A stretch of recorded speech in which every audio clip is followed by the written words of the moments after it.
I still remember the way the forest sounded that night. Not silent, exactly, but listening. The wind moved through the pines in slow waves, carrying something faint beneath it like a hum, or a voice that never finished its words. I had come here for quiet, for peace, for the kind of stillness you only find far away from roads and light. The cabin was older than it looked in the listing, its wooden frame sagging like it was tired of holding its breath.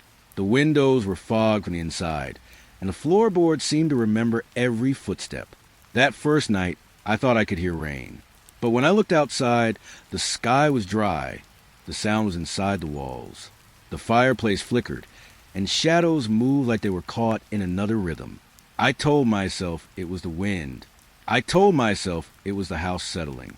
But then came the tapping. Slow, careful, like someone testing the glass from the other side of the window. I never should have gone looking to see what it was, because that's when I saw it, standing just beyond the tree line, waiting for me to notice. It was early October when I arrived. The forest was already sinking into mist, a kind of white breath that swallowed the tree line by noon. I had rented a small cabin near the ridge, a place to be alone, to write, or maybe to forget. The days were quiet. Even the birds didn't seem to belong here. That first night, I heard something, a faint hum beneath the wind. Not a voice, not quite music, just a pulse, steady and soft, somewhere deep among the pines. I thought it was my mind playing tricks after too many hours staring at the fog. But when I stepped outside, I saw it, a glow, far between the trees, like a candle fighting to stay alive in the dark. It flickered once, then held steady, and I found myself walking toward it before I'd even decided to move. The ground was wet. Leaves pressed against my boots like damp paper. Every breath turned white in front of me. The glow grew clearer. It wasn't fire, not exactly. It was too still, too patient. And then I saw the lantern. Old, brass darkened with age. The handle slick with rain. Inside a small flame, burning perfectly still. No wind touched it. I looked around, half expecting someone to step out of the fog, to claim it, but there was only the forest, humming faintly like it was holding its breath. So I picked it up.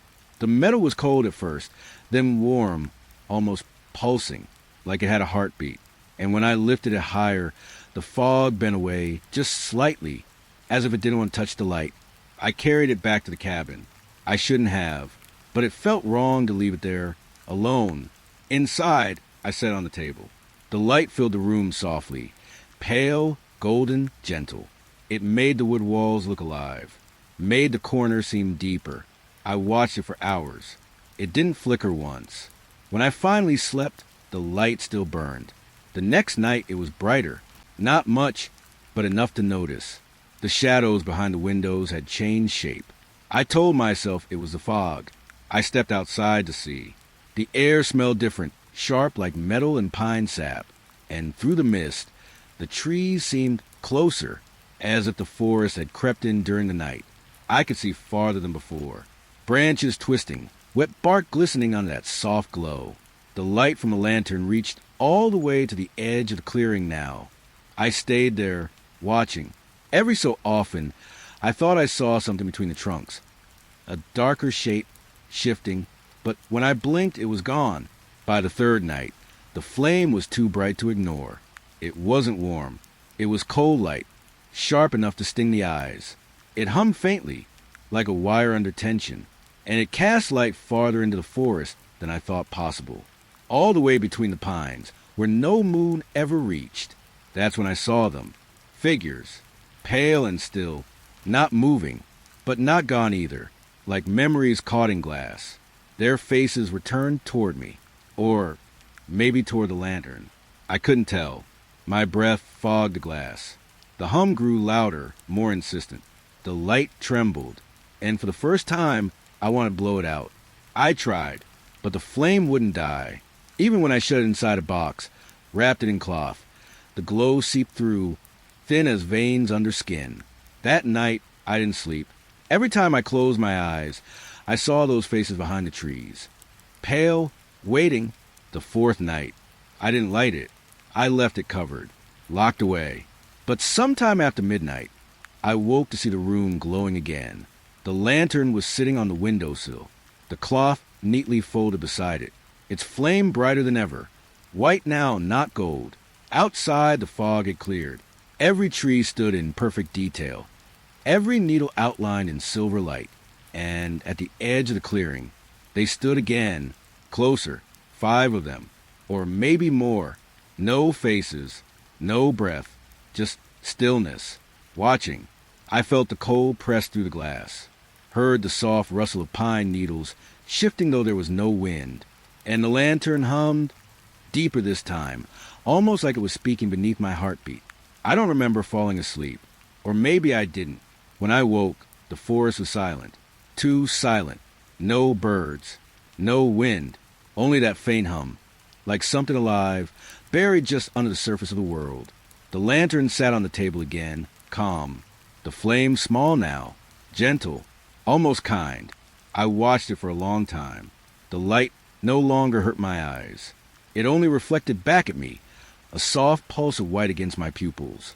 And for a moment, I thought I saw myself standing out there, among the trees, still, waiting. The flame flickered once, and the forest breathed. Then everything went quiet. It was a kind of winter that silenced everything. Thick snow resting on the fences. The wind, too tired to move it. And the house, my house, held its breath. I'd been alone there for a week. The roads had frozen over. The trees bent low under the weight of white. Every morning, the same stillness. Every night, the same hum behind the walls. That night, I couldn't sleep. The air felt heavy. The heater buzzed in a lazy rhythm, and the glass of water beside my bed trembled just slightly every few seconds. I told myself it was the pipes, or maybe the wind outside. But then I heard it, a soft thud, above me, then another, slow, measured, like footsteps. At first, I smiled to myself. Probably a branch, I thought, maybe snow sliding off the roof. But the steps were too human. Each one pressed down with a pause, as if someone were pacing, counting. I turned off the lamp. The room sank into a pale gray glow from the window, and I just listened. Thud, thud, thud. They stopped right above my bed. My chest felt tight, not from fear exactly, but from something like recognition. The weight on the roof reminded me of the nights my father used to fix shingles in the rain. That same slow rhythm, that same heavy pause between each step, except he'd been gone for years. The heater clicked off. Silence filled the room, so thick I could hear my own pulse. I pushed the blanket aside, bare feet pressing against the cold floor. I whispered, "Hello?" No answer. The air had a faint metallic smell, like old snow and iron, the kind that lingers after a storm. I looked toward the ceiling, expecting nothing, but then I saw them.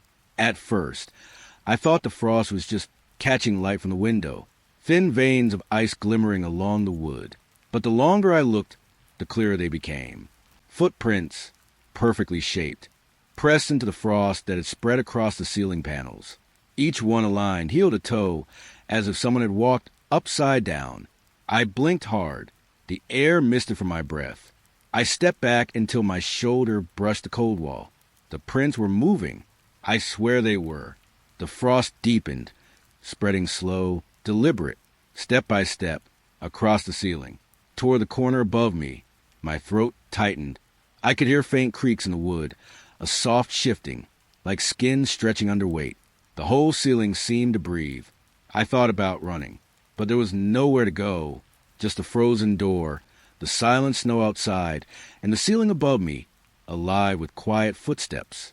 I reached for my phone, but the screen stayed black. Dead battery. Or maybe something else. The house was colder now. My breath rose in slow, white ribbons. And for a second, I thought I heard breathing that wasn't mine. It came from the ceiling. Shallow, patient, almost in sync with my own. I stood there, watching the frost form new tracks, one after another, until they reached the wall. Then they stopped. Silence. Heavy. Waiting. I waited too. Minutes passed. Or maybe hours. When I finally looked again, the footprints were gone. Just Faint patches of frost melting into the wood. The air had softened, and the heater kicked back on. I crawled back into bed, pulling the blanket over my head, heart still echoing in my ears. And somewhere above me, a soft creak, like a careful shift of weight, answered back. By morning, the house was warm again. The roof looked untouched, just smooth snow and pale sunlight. I almost convinced myself it had all been a dream, until I noticed a puddle by the foot of my bed. Tiny, perfect droplets, falling from the ceiling, one by one, cold as melted frost. And in their reflection, for a split second, I thought I saw the shape of a bare footprint, pressing down right above my head. Then nothing, just silence, and the slow hum of the house breathing again. It was early winter when I decided to clean the attic. The air up there always felt still, like it hadn't moved in years. Dust clung to the beams. The single window was half frozen shut. I hadn't been in that room since my father passed. He used to call it his place of quiet, but it never felt quiet to me. It felt like holding your breath for too long. There was a trunk in the corner, covered with a sheet stiff from age, and next to it, something small, a radio.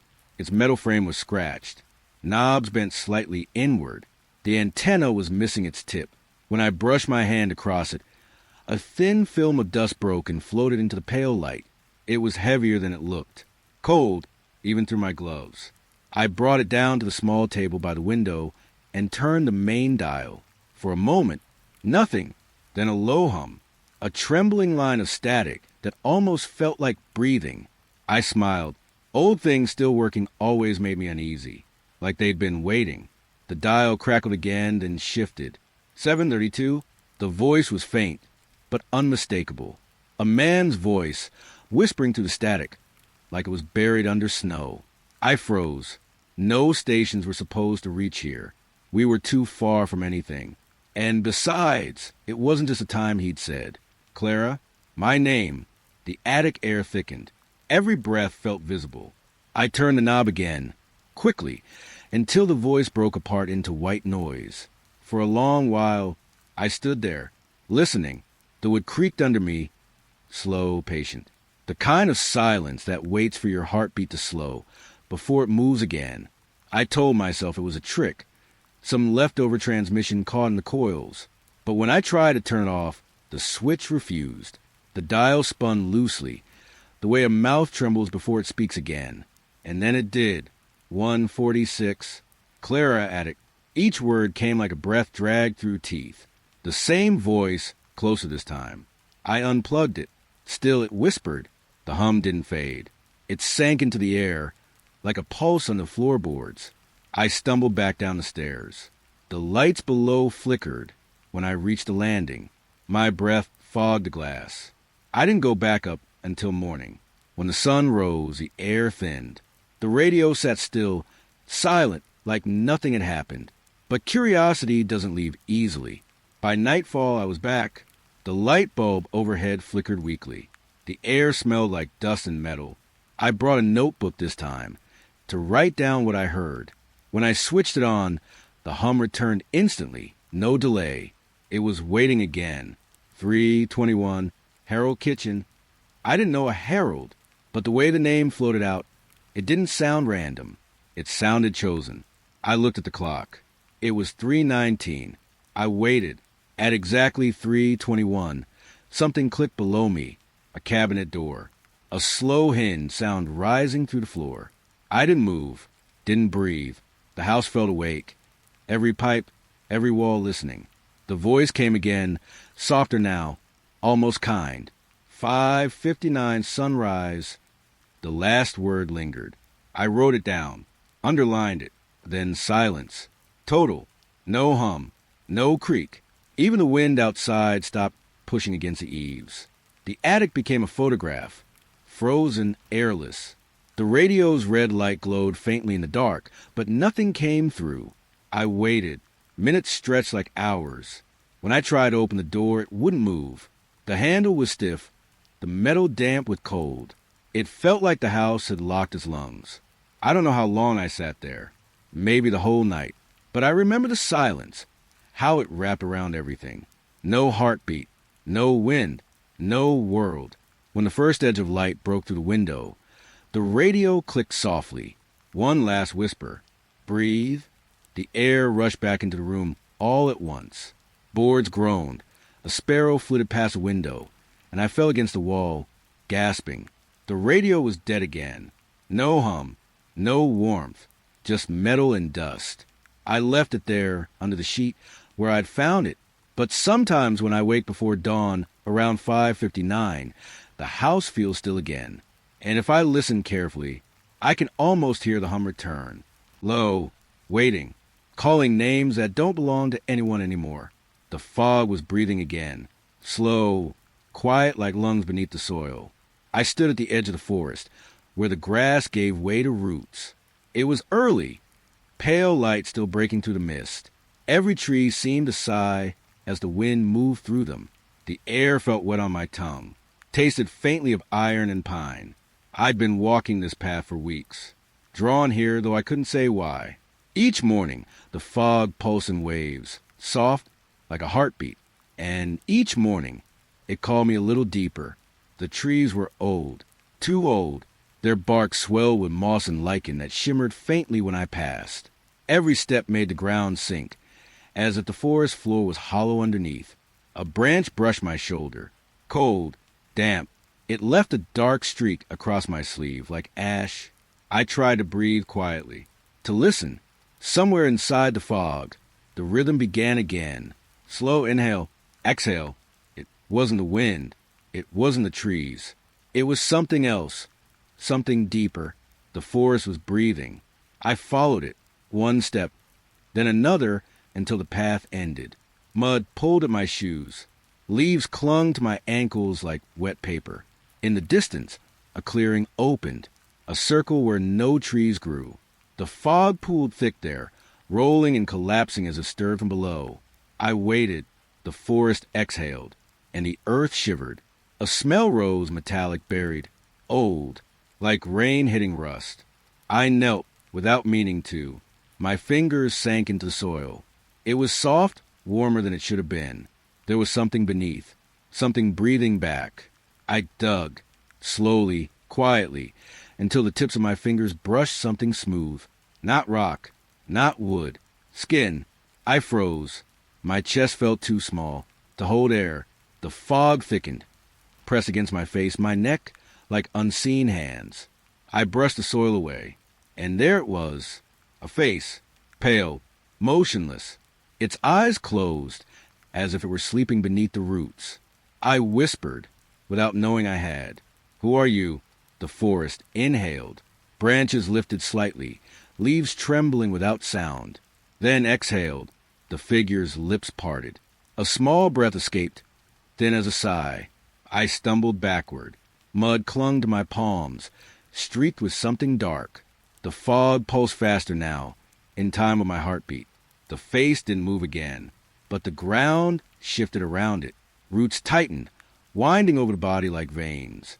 They were moving, pulling it deeper. I tried to stand, but the earth beneath me pulsed, soft, alive, unsteady, like standing on skin.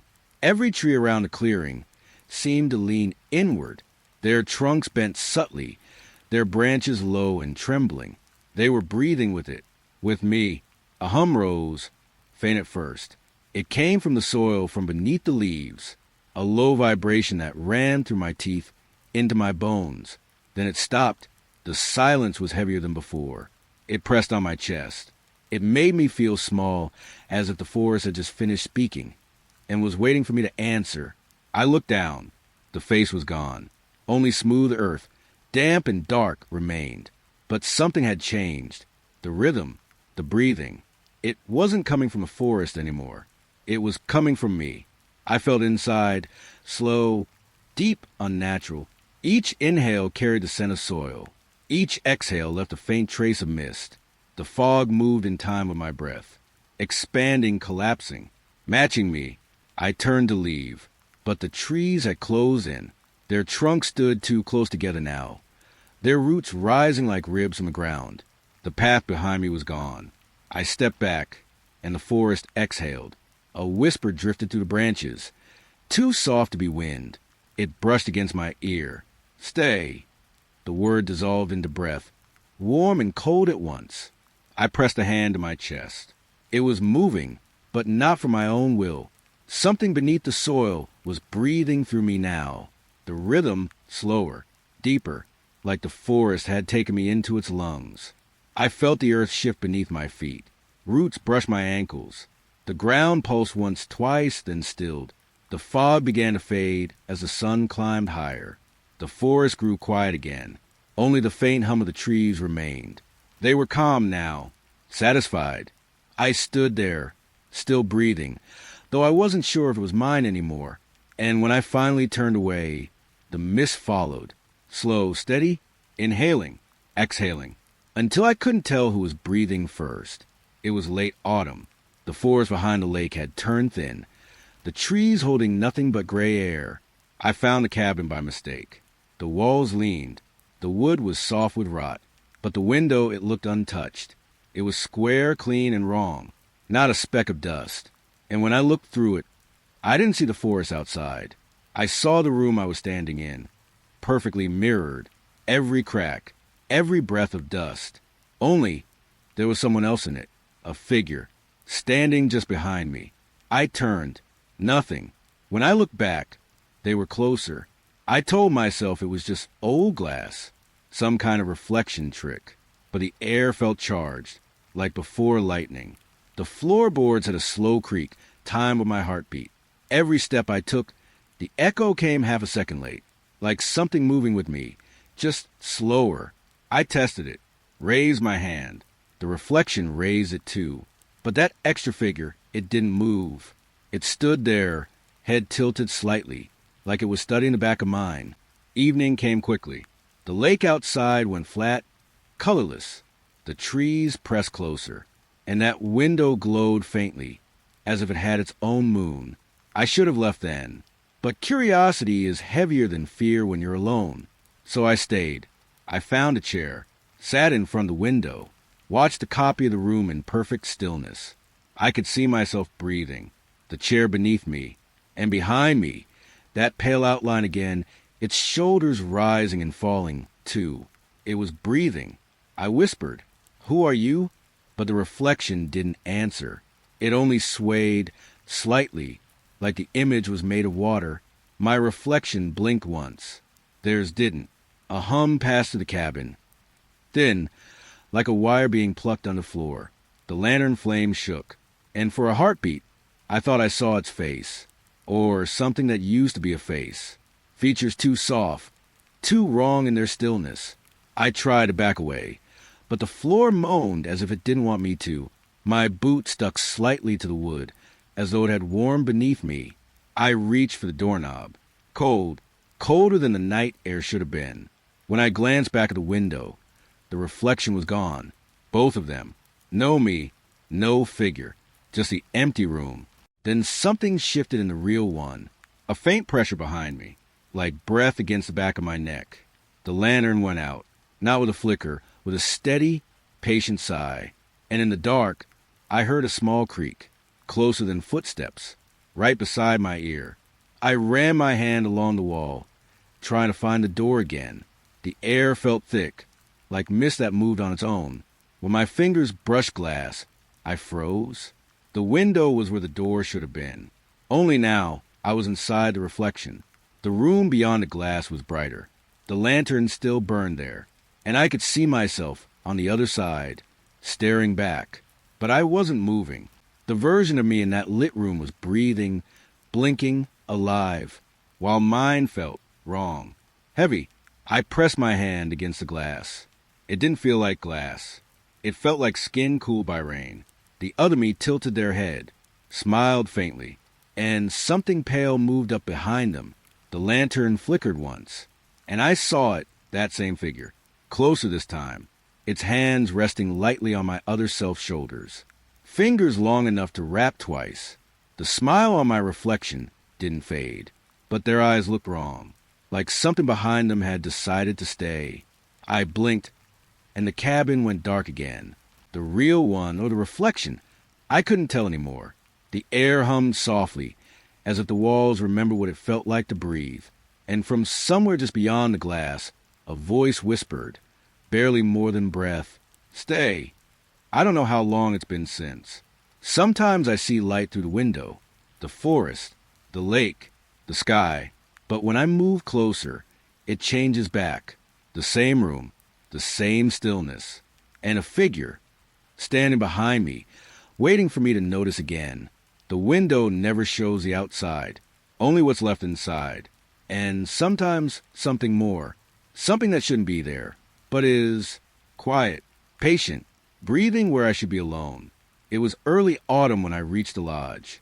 The air had that faint, burnt scent of wood smoke and rain, the kind that lingers on clothes, even after you've gone inside. The caretaker had left hours before I arrived. Only a note on the counter.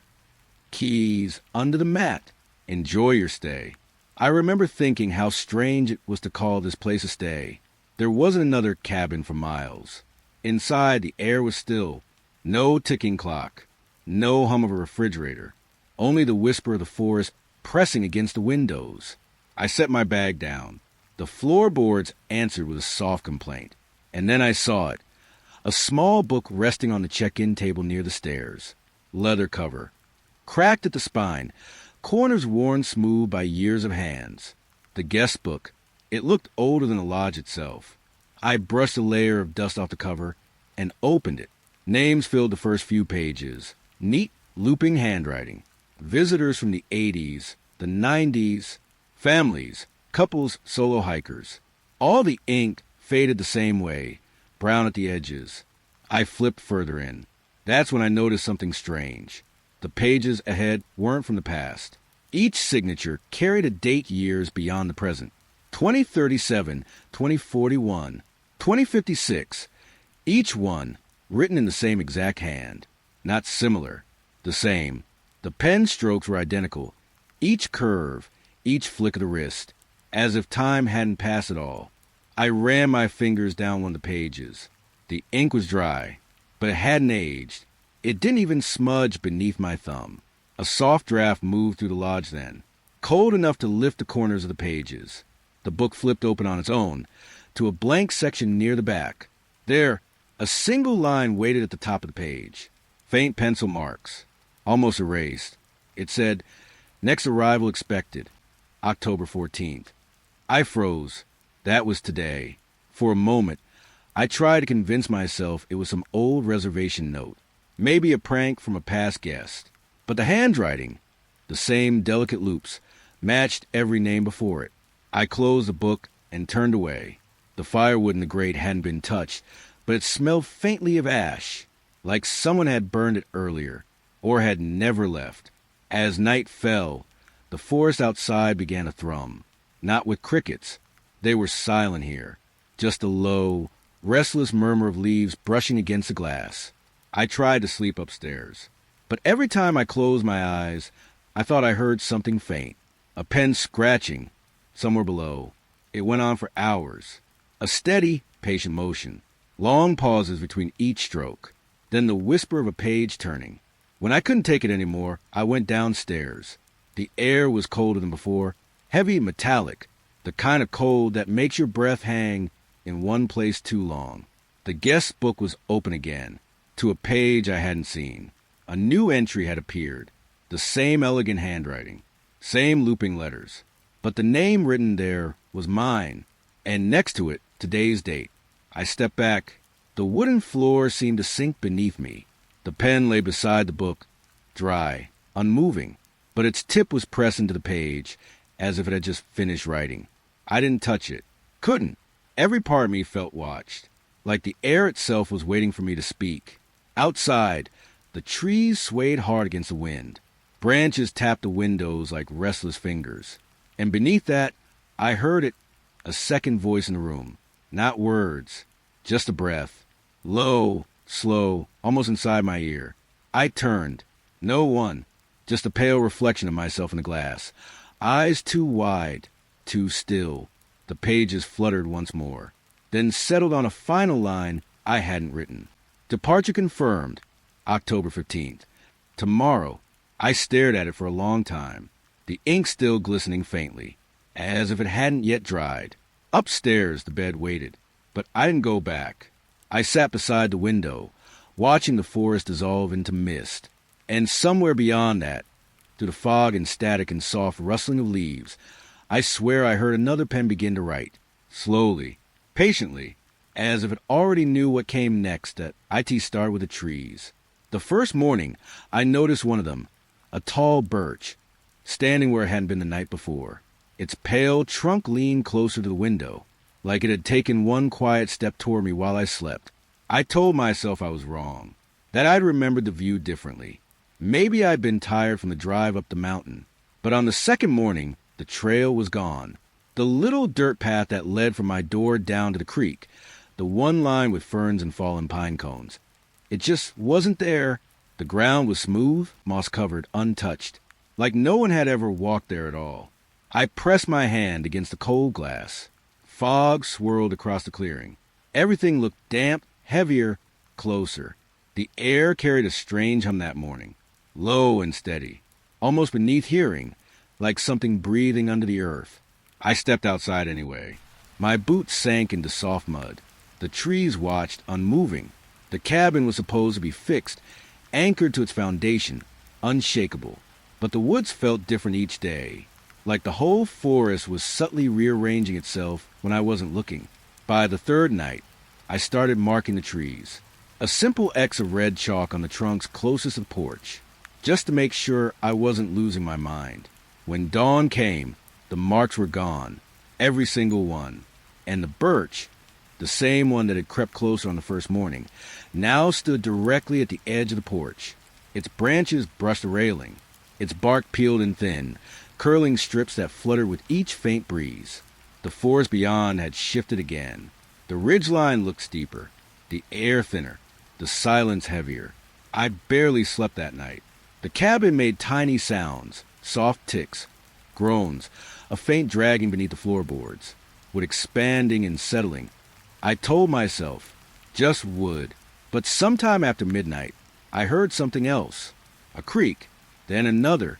The floor swayed just slightly, as if the entire cabin exhaled. I sat up, held my breath. The lantern on the table rocked gently, its flame bending sideways. For a moment, I thought it was wind, until I realized the window was shut tight. And then everything stilled again, perfectly still. The next morning, the sun rose in the wrong place. I didn't notice it at first. I was too busy staring at the view where the valley should have been. There was now a slope of black pines, endless. The mountains had turned themselves around overnight.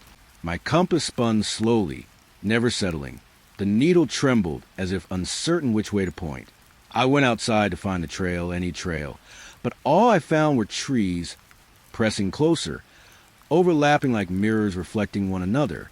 Each step I took sank deeper into the earth, until I realized the soil wasn't right either. It was soft like ash, and warm. I ran back to the cabin, locked the door. By the fifth day, I stopped opening the window altogether. The air outside smelled wrong, sweet and wet like rotting leaves. I kept the curtains drawn, but even then I could feel the light shift. It wasn't sunlight anymore. It was pale, cold. That night, I woke to the faint sound of scraping. Something brushing along the outer walls, slow, deliberate. Not wind, not rain. The wood creaked with each scrape, and then a thud, low, hollow from beneath the floor. The cabin moved. I felt it, a subtle pull, like a heartbeat beneath my feet. The walls leaned ever so slightly, as if the whole structure had adjusted its weight. When I reached for the lantern, it tilted again, not violently, just a small, unnatural shift. I could hear the forest outside breathing, leaves rustling without wind, branches pressing softly against the roof. By morning, I knew the cabin wasn't where I'd left it. The birch stood behind it now, on the opposite side, and the creek, I could hear it faintly again, was somewhere close, but not where it had been before. The whole world had rearranged itself around me, or maybe I had moved instead. Each morning since, the view changes more. Sometimes it's just the trees. Sometimes the light itself, dimmer, thicker, like the sun has grown tired of finding me. Last night, I felt it move again. A long, dragging motion, almost imperceptible, like the cabin was being pulled. Somewhere deeper, quieter. When I looked out the window this morning, the forest was gone. Only fog, endless white, stretching out where the trees had stood. The air feels hollow, and the earth beneath the porch doesn't sound like soil anymore when I tap it. It sounds thin. I think the cabin has crossed into something else. Some place that doesn't want me to leave. The hum beneath the floor hasn't stopped. It's louder now, rhythmic, like a pulse. When I close my eyes, I can almost feel it breathing with me. The walls expand. The windows fog with warmth that isn't mine. I don't think it's the forest that's moving anymore. It's the cabin, carrying me somewhere I shouldn't be. And tonight, when it shifts again, I think it will finish the journey. It started on the fourth night. The cabin was small, colder than I expected for late autumn. The air had that wet, wood smoke smell, the kind that seeps into your clothes and lingers even after you leave. Every creak had its own rhythm. Every breath echoed back a little too long. But that night, it wasn't the wind. It wasn't the branches against the roof. It was a voice, low, muffled, right beneath the floor. At first, I thought it was a heater. The pipes sometimes hummed, expanding with the night chill. But when I turned everything off, the whispering stayed. Two voices, slow, deliberate, like they were talking around something. I pressed my ear against the old pine floorboards. The wood was cold, almost damp, and underneath it, something moved. Not footsteps, not rats, whispering, the kind that makes your throat tighten, because you can't tell if it's words or just your own pulse. I whispered back, "Hello?" Silence. Then a breath, drawn out, heavy, right beneath me. I didn't sleep. I just watched the ceiling turn gray with morning. By the next evening, I convinced myself I'd imagined it. The air was so still, I could hear my own heartbeat against the walls. I made tea, let it steam beside me on the floor. But when I sat down, the cup rattled. Not from my hand, from the floor. A faint vibration, steady, rhythmic, like footsteps walking in a circle directly beneath where I sat. The whispers began again, clearer this time. Two voices, one male, one female. I couldn't make out words, only the tone, patient, almost affectionate. Then laughter, quiet, dry, wrong. I grabbed my flashlight, swept it across the cracks between the planks. Dust, splinters, and something else, faint light, pulsing softly through the seam, like candlelight. I hadn't noticed before, but the cabin floor sat slightly raised, like there might be crawl space beneath. The boards near the center were loose. The whispers stopped as soon as I touched them, like they'd been waiting.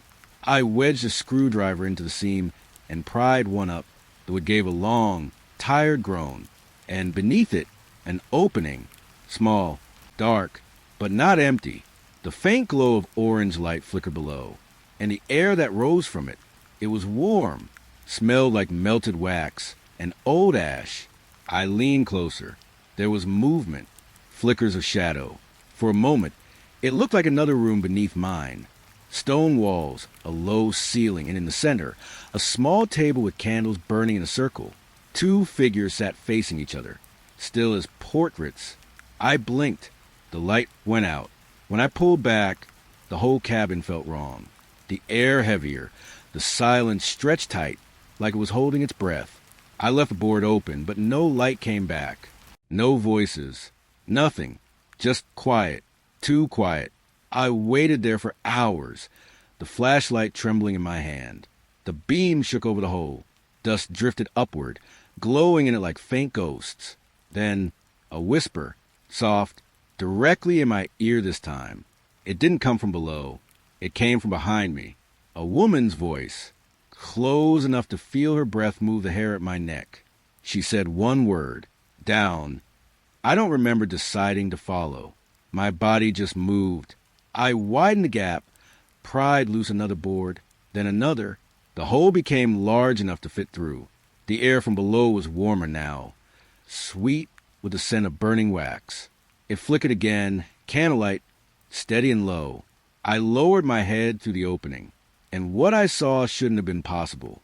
It wasn't a crawl space. It was a room, perfectly shaped beneath the cabin. Same size, same layout. Only it wasn't empty. There was furniture, old, dustless. And on the floor, 2 chairs facing each other, each one occupied. 2 figures, backs to me, unmoving, candlelight brushing their hair in gold. I tried to speak, but my voice barely came out. The woman, the one on the left, turned her head slightly, just enough for me to see her cheek. It was my face. And the man across from her, same jacket, same posture, was me, both sitting in silence, both staring at the same small hole in the ceiling. The one I was peering through, their eyes met mine. The candles went out. When I woke, it was morning again. The boards were all back in place. No tools, no hole, only that smell, wax and ash, still faint in the air. I pressed my ear to the floor. Nothing. But when I stood, the wood under my feet felt softer than before, as if it wasn't just floor anymore, as if something beneath had shifted closer. At night, when the wind passes through the cracks, I still hear it. 2 voices, whispering, calm, steady, waiting for me to answer. It was always quiet by the lake in winter. The trees stood still, white and brittle, like they were listening. Even the air seemed to hold its breath. I used to walk there after dark, when the snow had covered everything, when the world looked clean, almost peaceful. But that peace never lasted long, because the lake wasn't right. At first, I thought it was just the ice shifting, the kind of creak that comes from cold pressing against cold. But then I saw them, the footprints, tiny at first, bare, circling the lake center. Each night they appeared, always new, always clear, the snow around them untouched, like the footsteps had risen to the ice itself. I tried to brush them away once. My glove brushed over prints, and the ice moaned, a deep, hollow sound that vibrated through my bones. I stepped back, and the lake went still again. The next morning, the tracks were gone. Perfect glass where they'd been. Not even a line, not a crack. Just smooth, pale silence. That's how it always was. Night, footprints. Morning, nothing. I stopped walking by the shore after that. But the lake was close enough that I could still see it from my window.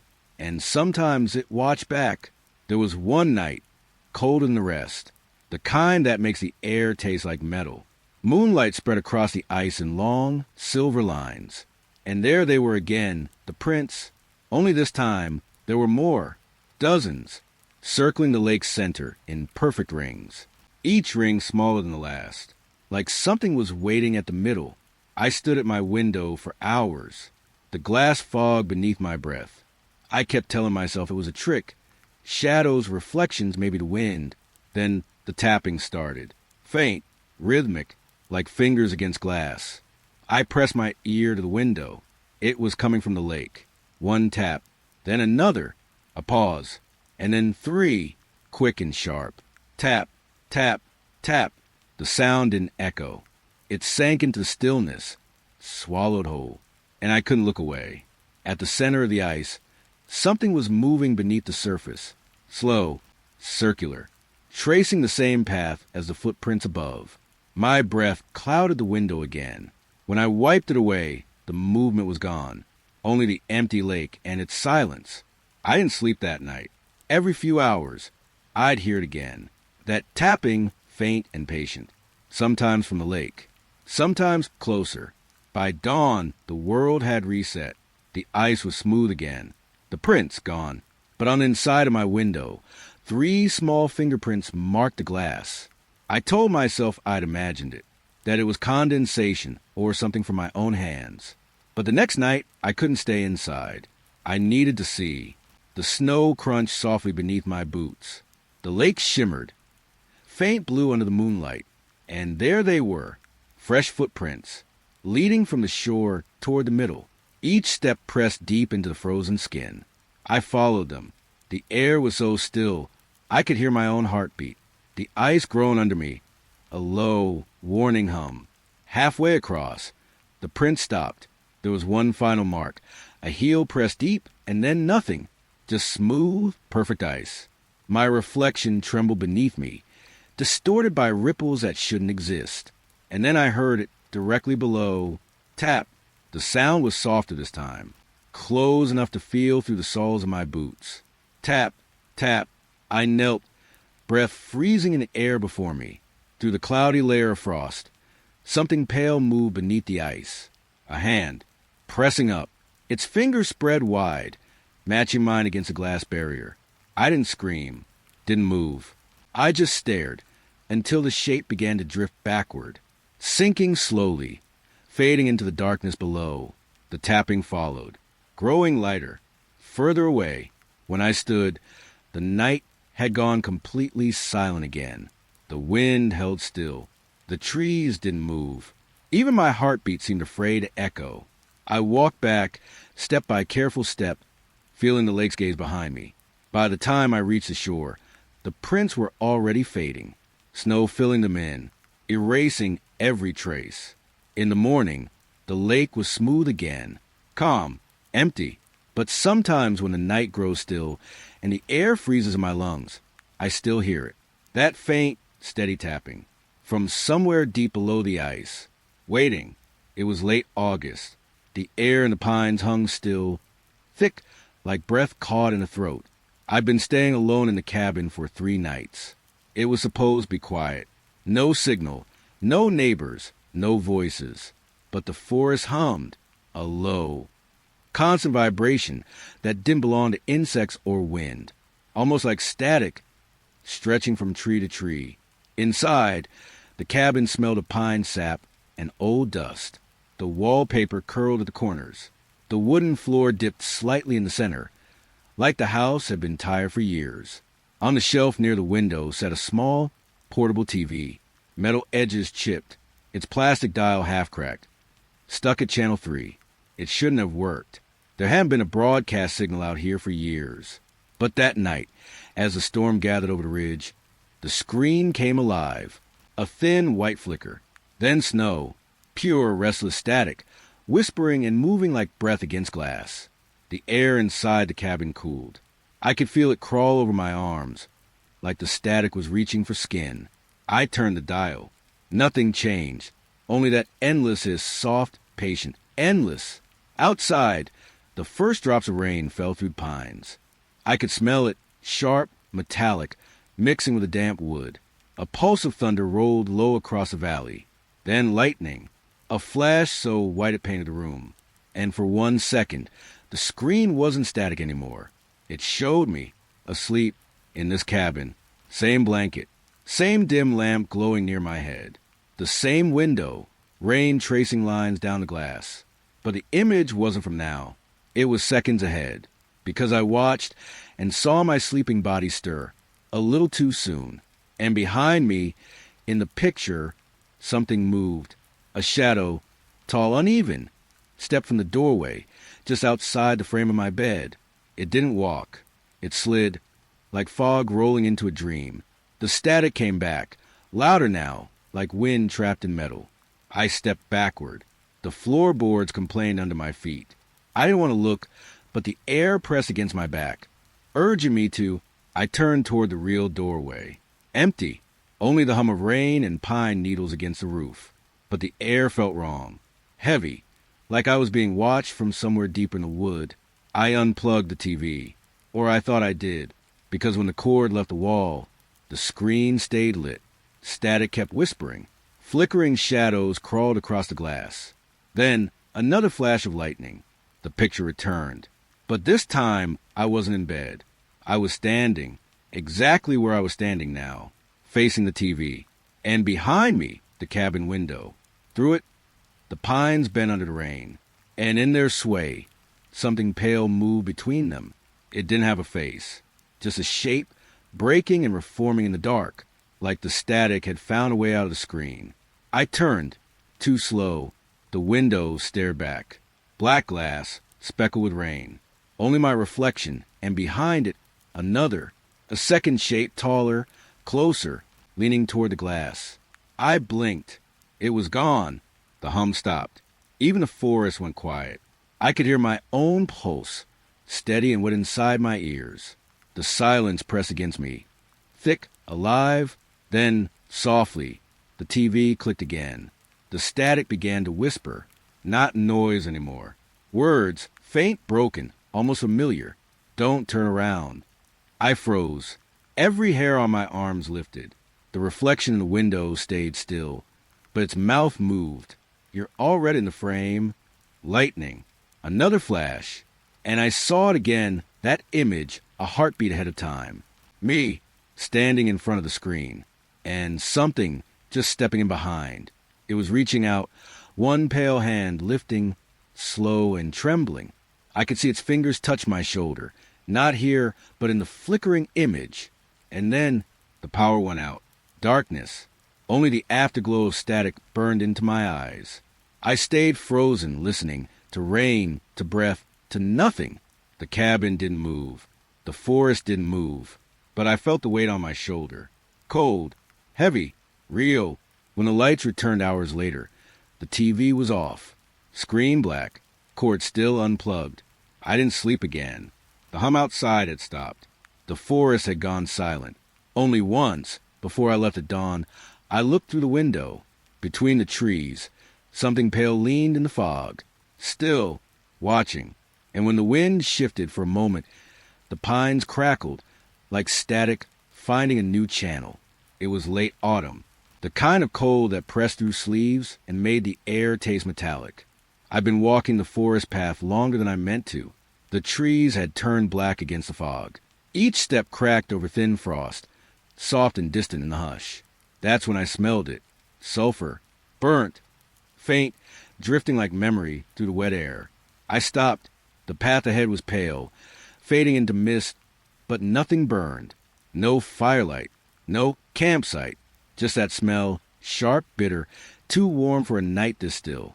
I rubbed my hands together, watching my breath coil out and vanish. Then I took another step. The scent followed. It came and went in pulses, closer, then gone, like someone striking matches just out of sight. But there was no flicker, no glow, only that thin smell of heat where there shouldn't be any.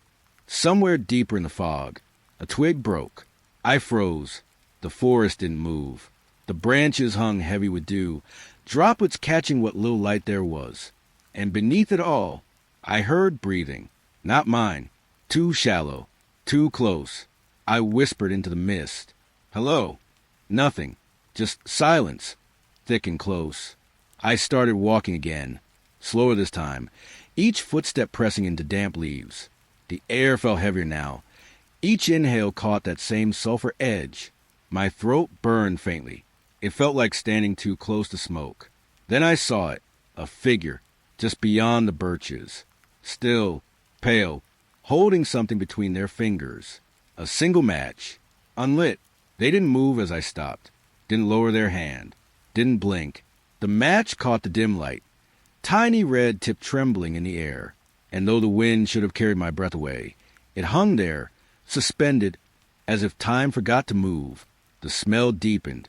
Burnt wood. Ash. But the match hadn't been struck.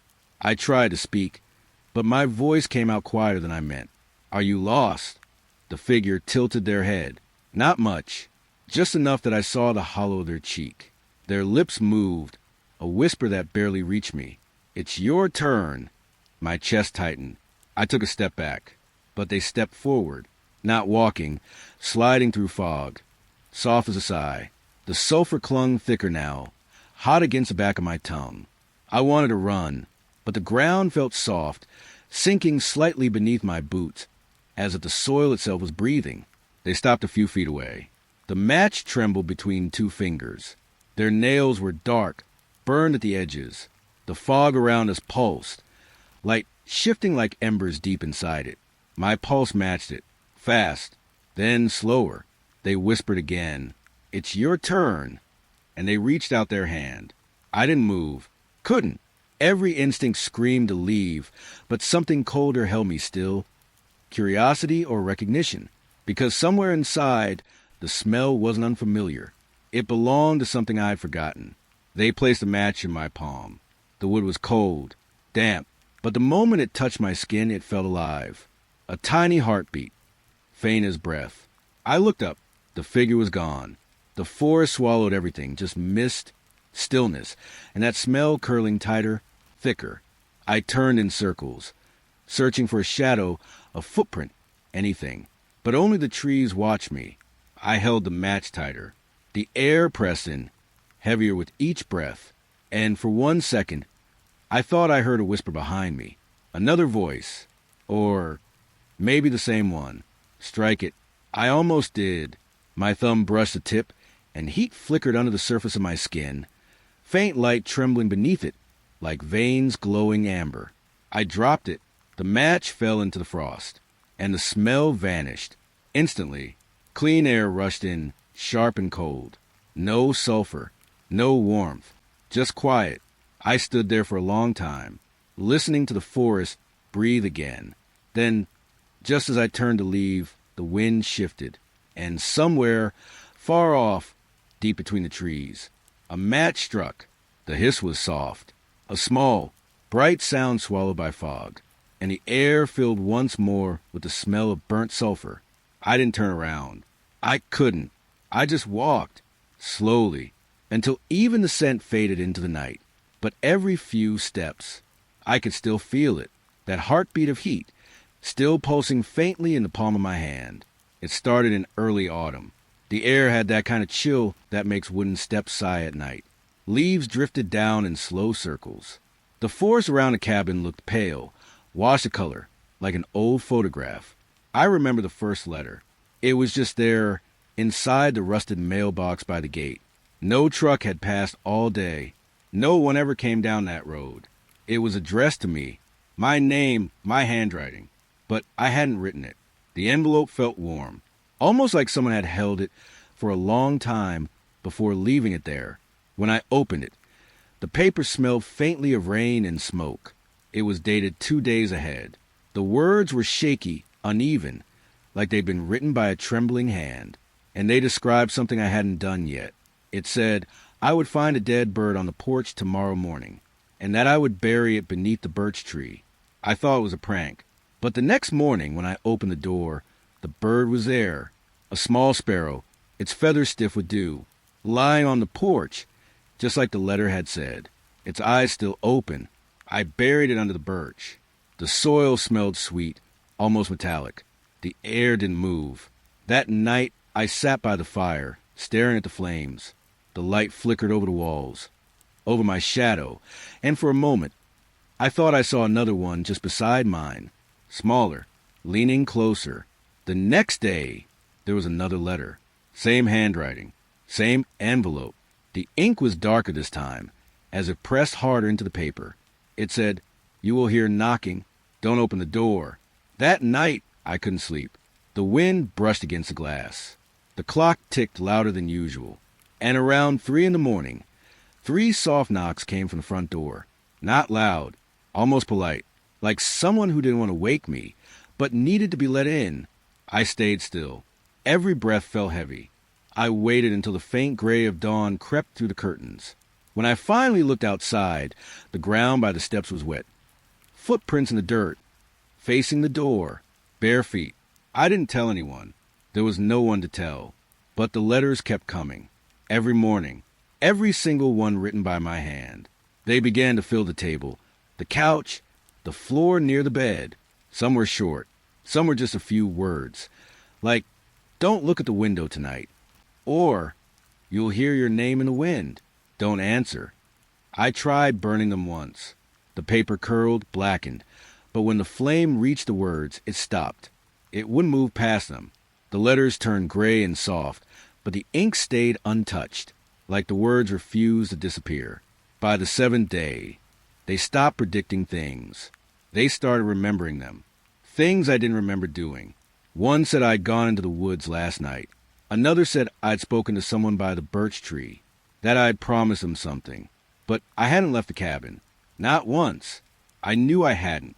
Still, there was dirt under my fingernails, and the soles of my shoes were damp, smelling of moss. The next letter was shorter than the rest. Just one line. "You shouldn't have buried it there." The birch tree began leaning days after that. Its roots pushed through the soil like ribs. Something sweet rotted in the air. Flies gathered near the base, buzzing low and slow. I couldn't stop checking the mailbox, even when I told myself not to. Every time I opened it, my reflection looked strange in the metal, like I was smiling when I wasn't. The next letter had a thumbprint, right in the corner. It matched mine perfectly, and the date was tomorrow. It said, "You'll see yourself at the door. Don't let them in." That night the forest went quiet. Even the crickets stopped. The kind of silence that presses against your chest. Around midnight, I heard the steps on the porch. Slow, deliberate, boards creaking under careful weight. Then breathing right behind the door. Soft, uneven, like someone trying not to be heard. I moved closer, just enough to see through the crack between the curtains. And there, standing in the pale moonlight, was me. The same jacket, the same tired face, mud on the sleeves. They looked at the mailbox, then up at the door, then at the window where I stood. Their mouth moved, slow, soundless words, and I understood them. Let me in. I didn't. I stepped back, waited, and when I looked again, they were gone. But the next morning, there was one last letter. The paper was damp. The writing, smaller, tighter, pressed deep into the page. You never opened the door, so now I'll write from inside. I dropped it. It slid beneath the table. And when I reached down to pick it up, there was another envelope waiting, blank, still warm. It began in late September, when the air turned thin and the trees started to whisper again. The woods behind our cabin stretched for miles, a soft maze of birch and pine, where fog hung low like breath that wouldn't fade. At night, the world went quiet, too quiet. Even the crickets seemed to hold their song. That's when I saw it, a faint amber light, small, warm, flickering between the trees, like a lantern left behind by someone who'd gotten lost. It didn't move at first. It just hovered there, steady through the gaps in the branches. I thought maybe it was a camper, or a reflection, something catching the moonlight just right. But then when I stepped closer, the light moved too, not fast, just enough to stay the same distance away. I stopped. It stopped, my breath fog in the cold air, and for a long time we just watched each other. The next night it came back, same place, same distance, a single pulse of amber in the dark. It felt deliberate, like it wanted me to see it. I told myself not to go outside again, not to look for it, but that light had a pull, soft, patient, like a whisper under my skin. By the fourth night, curiosity won. The woods felt damp beneath my shoes.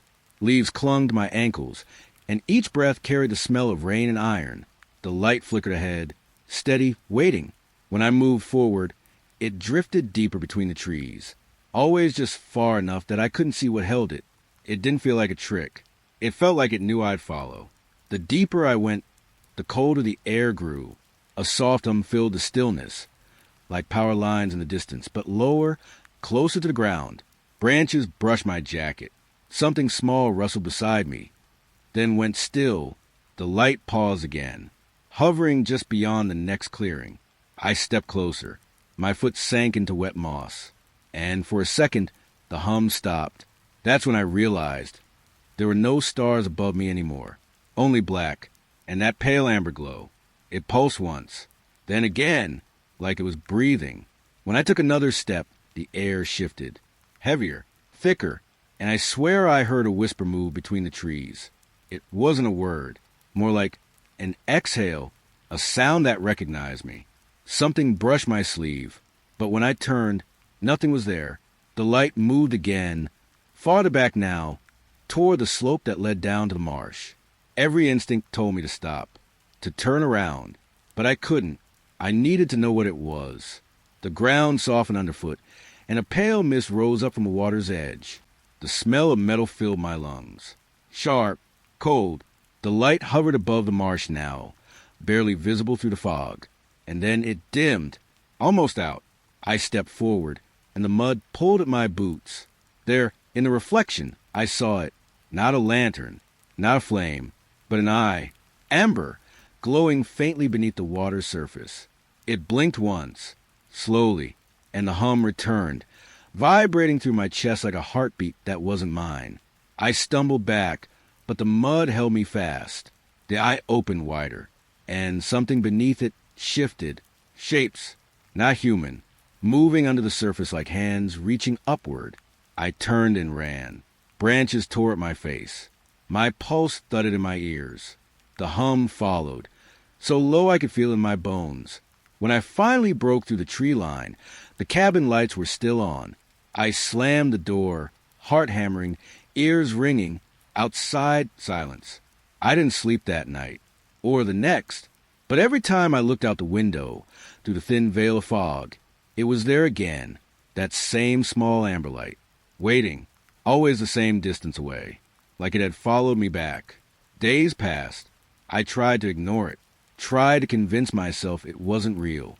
But sometimes, just before dawn, the power would flicker, and I'd see it glow faintly across the glass, a perfect reflection of itself, hovering just behind my shoulder. I don't go near the woods anymore. I keep the curtains closed, the lights dim. But sometimes, when the night turns still enough to hear my own breath, I can feel that hum again. And I know the watcher's light is still out there, waiting for me to follow. It started with a light, a soft, golden light, floating through the trees. I saw it from my window, through the thin fog that lingered between the pines. It shouldn't have been there. No one lived that close. The cabin next door had been empty for years. Its porch sagged, its roof leaned. I checked it once myself, boards nailed, windows sealed. But tonight, that light was steady, not flickering like a lantern.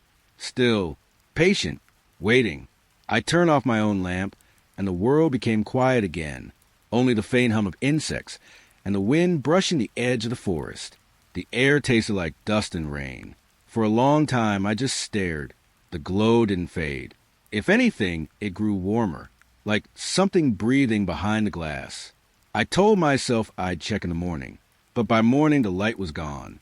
The cabin looked dead again. That should have been the end of it. But every night after that, around the same hour, the light returned. Always the same window, always the same stillness. By the fourth night, I couldn't sit still anymore. The air inside my cabin felt thin. The floorboards moaned each time I shifted. So I put on my coat and stepped outside. The fog hung low, brushing my knees. My breath moved through it like smoke. The forest whispered, branches bending. A single owl somewhere deep within. Each step toward that cabin made the light sharper. It didn't flicker, didn't waver. When I reached the porch, the air felt colder. Too cold for spring. The boards were damp under my boots, and something like static prickled against my arms. I knocked once. No answer. The light still glowed inside. I tried the handle. Unlocked. The door opened without a sound. Only a slow exhale of air, stale, like trapped years. The room beyond looked familiar. A table, a chair by the window, a rug with a frayed corner. My eyes followed the faint lamplight, and the shape of a stove, the same dent on its side. I blinked. My breath caught. It was my cabin. Exactly. Same cracked mug on the counter. Same coat hanging by the door. Even the same thin blanket folded on the bed. For a moment, I thought maybe I'd walked in circles. Maybe the fog had confused me. But through the window, I could see my own cabin. Dark, silent, a perfect mirror. Something cold pressed down my spine. I whispered into the air, "Hello?" The lamp trembled slightly, as if something inside it had just moved. In the window's reflection, I saw myself, standing by the door. But I wasn't moving.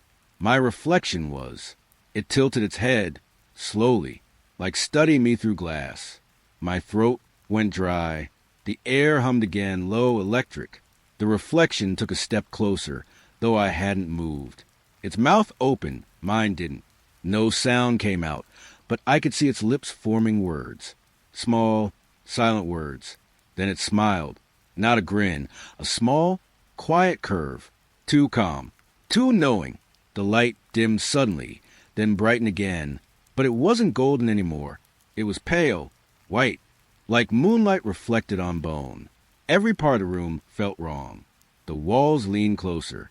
The air thinned. And beneath the hum, a faint whisper. I stepped back, but my reflection stayed still. Its smile faded. Then, slowly, it raised a hand and tapped the glass. Once. The The sound echoed through the whole room, like a heartbeat. I turned and ran. The fog swallowed everything. Branches reached for my jacket, pulling, brushing my hair, as if the forest itself wanted to keep me there. When I burst through my own cabin door, the lamps were already on. I froze. I hadn't left them that way. The table, the chair, the mug, all in place. But something softer, different. The blanket was folded on the wrong side. My boots reversed, left where the right should be. I didn't move for a long time. The silence buzzed around me, like faint static under my skin. Finally, I turned to the window. The other cabin was dark again. No light, no shadow, but in the faint reflection on my glass, I could still see it, myself, standing in the other cabin, still staring back. The eyes were wrong, too still, too far away. I pulled the curtains shut and sat down on the floor, listening. The night stayed quiet, except for one soft sound, like fingers tapping gently, from somewhere deep inside the walls. I never looked out that window again, but some nights, when the fog moves low across the trees, I can feel that pale light flicker behind my eyelids, like it's waiting for me to open them, and remember which side of the glass I'm really on. I found the camera on the third day. It was buried beneath old napkins and rusted keys in the cabin's drawer, heavy cold, and wrapped in a strip of torn cloth. When I lifted it, a thin puff of dust rose into the air, drifting like ash in the morning light. The air smelled of pine and old paper. Outside, the forest barely moved. I turned the camera over in my hands. It was older than anything else here, metal body, leather edges cracking. There was still film inside. I shouldn't have tried it, but something about it felt patient, like it had been waiting. That night, when the fire dimmed, I found a box beneath the bed. Inside, photographs. Dozens of them. Same cabin. Same wooden doorway. Different years, judging by the color, the fading, the clothes of the people in each frame. But in every one, someone stood by the door. A figure. Always the same height. Always in the same spot. I stared at them for a long time. The fire behind me hissed. The glass of the window clicked with cooling air. At first, I thought it was a trick of exposure, the way old film burns in time. But when I laid them all side by side across the floorboards, the truth became harder to ignore. The trees outside the window changed. The furniture moved. The colors shifted from black and white to dull, washed-out color, but the figure never changed. Still, facing the door, facing the lens. I turned the photograph closest to me and tried to make out a face. But it was blurred, not by motion, but by something else, like breath across glass. The camera on the table clicked softly as it cooled. It felt alive somehow. When I tried to sleep, I couldn't. The walls creaked like lungs. The fire spat tiny sparks. I told myself I was just imagining it, that old things carry their ghosts differently. But around 3 a.m., I heard a faint hum. Not from outside. From inside the drawer. I opened it again. The camera's small red light was blinking. There shouldn't have been any power left in it. I lifted it carefully and peered through the viewfinder. The air in the cabin shimmered faintly, like heat above asphalt. I pointed it toward the door. Clicked once. A flash. Soft, almost silent. When the light faded, the cabin seemed exactly the same, except the photographs on the floor had changed. The figure, the one who'd always stood by the door, was closer now, in every photo. One step closer to the camera. I dropped the camera. The film wound itself back inside with a low whir, slow and deliberate. My breath fogged in front of me. The air was suddenly cold, sharp, metallic. I knelt beside the photos again. The newest one, the one I'd just taken, slid out from under the camera. The edges were still warm. The doorway was empty in it. But in the window beside the door, something was there, a faint outline, like someone standing just outside, waiting for the shutter to open again. I turned off the lantern. The cabin sank into a low hum, the sound of wind pressing against glass. I could still feel the camera on the table, its presence heavy in the dark. I thought I heard a faint click. Once, then again. By morning, the air felt thinner. When I stepped outside, the frost on the steps of the pattern Small ovals, like the print of bare feet. I didn't stay long. I packed fast, left the photos in a pile on the floor, face down. But when I reached my truck, I realized the camera wasn't in my bag anymore. It was on the passenger seat, waiting, its red light steady now. I drove without looking at it, the trees smearing past in pale morning light. Every few minutes, I could hear the faintest mechanical click from beside me. Later, when I stopped for gas, I finally looked. A single photograph had developed on its own. The edges were still soft with warmth. The cabin door, the same doorway, the same figure. Only this time, it wasn't standing by the door. It was standing behind me. It started in November. The nights were longer than I remembered. The house felt swollen with cold, every beam heavy with damp. I'd been sleeping in the back room, the one with the old wooden door. It had always creaked a little. But that week, it started to move, not from the hinges, from the wood itself. At first, I thought it was the heat, the way wood expands and shrinks. But there was no heat, only the low hum of the wind pressing against the window. Each night, around 3, the door would begin to shift, a faint push and a pull, like a chest rising and falling. I'd lie there, still as I could, listening. The rhythm was slow, wet, and between each exhale, the faintest pause, as if something was thinking before it breathed again. Sometimes the air in the room would thicken, like it was full of fog I couldn't see. My throat would tighten. I'd taste metal.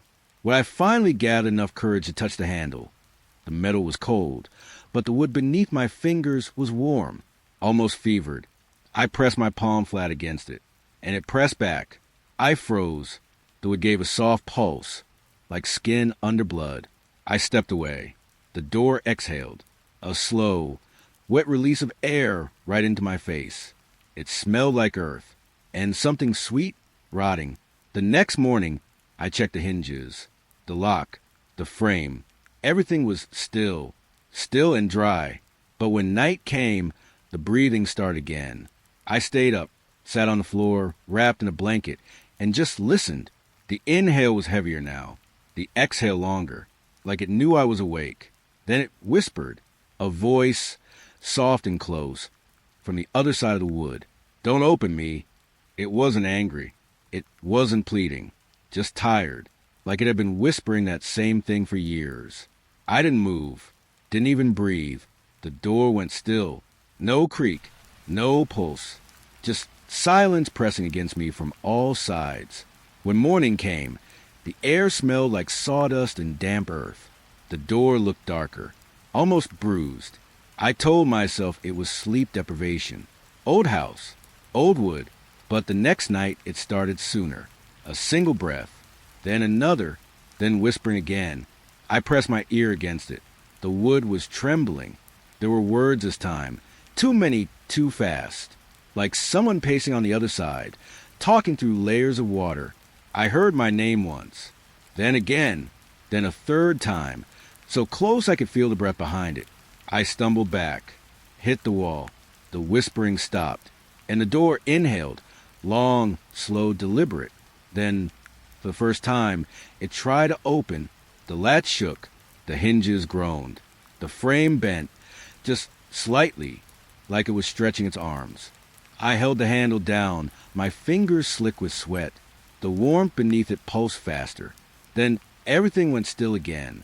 No breathing, no sound, just the weight of the silence and my heartbeat. I didn't sleep that night. I waited until morning and nailed it shut, for nails, one in each corner. The wood twitched under the hammer, but it stayed closed. For 2 nights it was quiet. On the third, I heard it again. A single inhale, faint but there, coming from the cracks between the nails. Then that same voice, calm and near. "You shouldn't have done that." The nails began to creak. The frame shifted with each breath, and a thin line of moisture slid down from the top hinge, dark and slow like sweat. I backed away, all the way to the far wall. The door side, a sound deep and wet and full. Then it stopped. By morning, the door was dry again. The floor beneath it, warped. And when I placed my hand on it, it was cool, empty. I left that room sealed. Haven't stepped inside since. But sometimes, in the middle of the night, from the hallway, I still hear it. That long inhale, that shuddering exhale, and between them, the faintest whisper floating through cracks in the wall. Don't open me. It started at dusk, when the air turned gold, then gray, and the field behind my house began to swallow the light. That's when I saw them, a line of candles, tiny, flickering flames stretching from the edge of the porch into the woods. Each one was spaced the same, maybe a few feet apart. Each one burned steady, like they'd been waiting for me. The grass around them was wet, the kind that sticks to your shoes, cold and whispering. And even though there was no wind, the flames leaned slightly east toward the trees. I should have gone back inside, but the way they glowed, it felt like a pulse, like they were breathing, leading me somewhere I already knew. I stepped off the porch. The first candle hissed softly when my shadow crossed it. Then another, and another, each one reflected in my shoes and my breath, in the shallow pools of melted wax. The woods looked deeper than usual, the kind of dark that hums.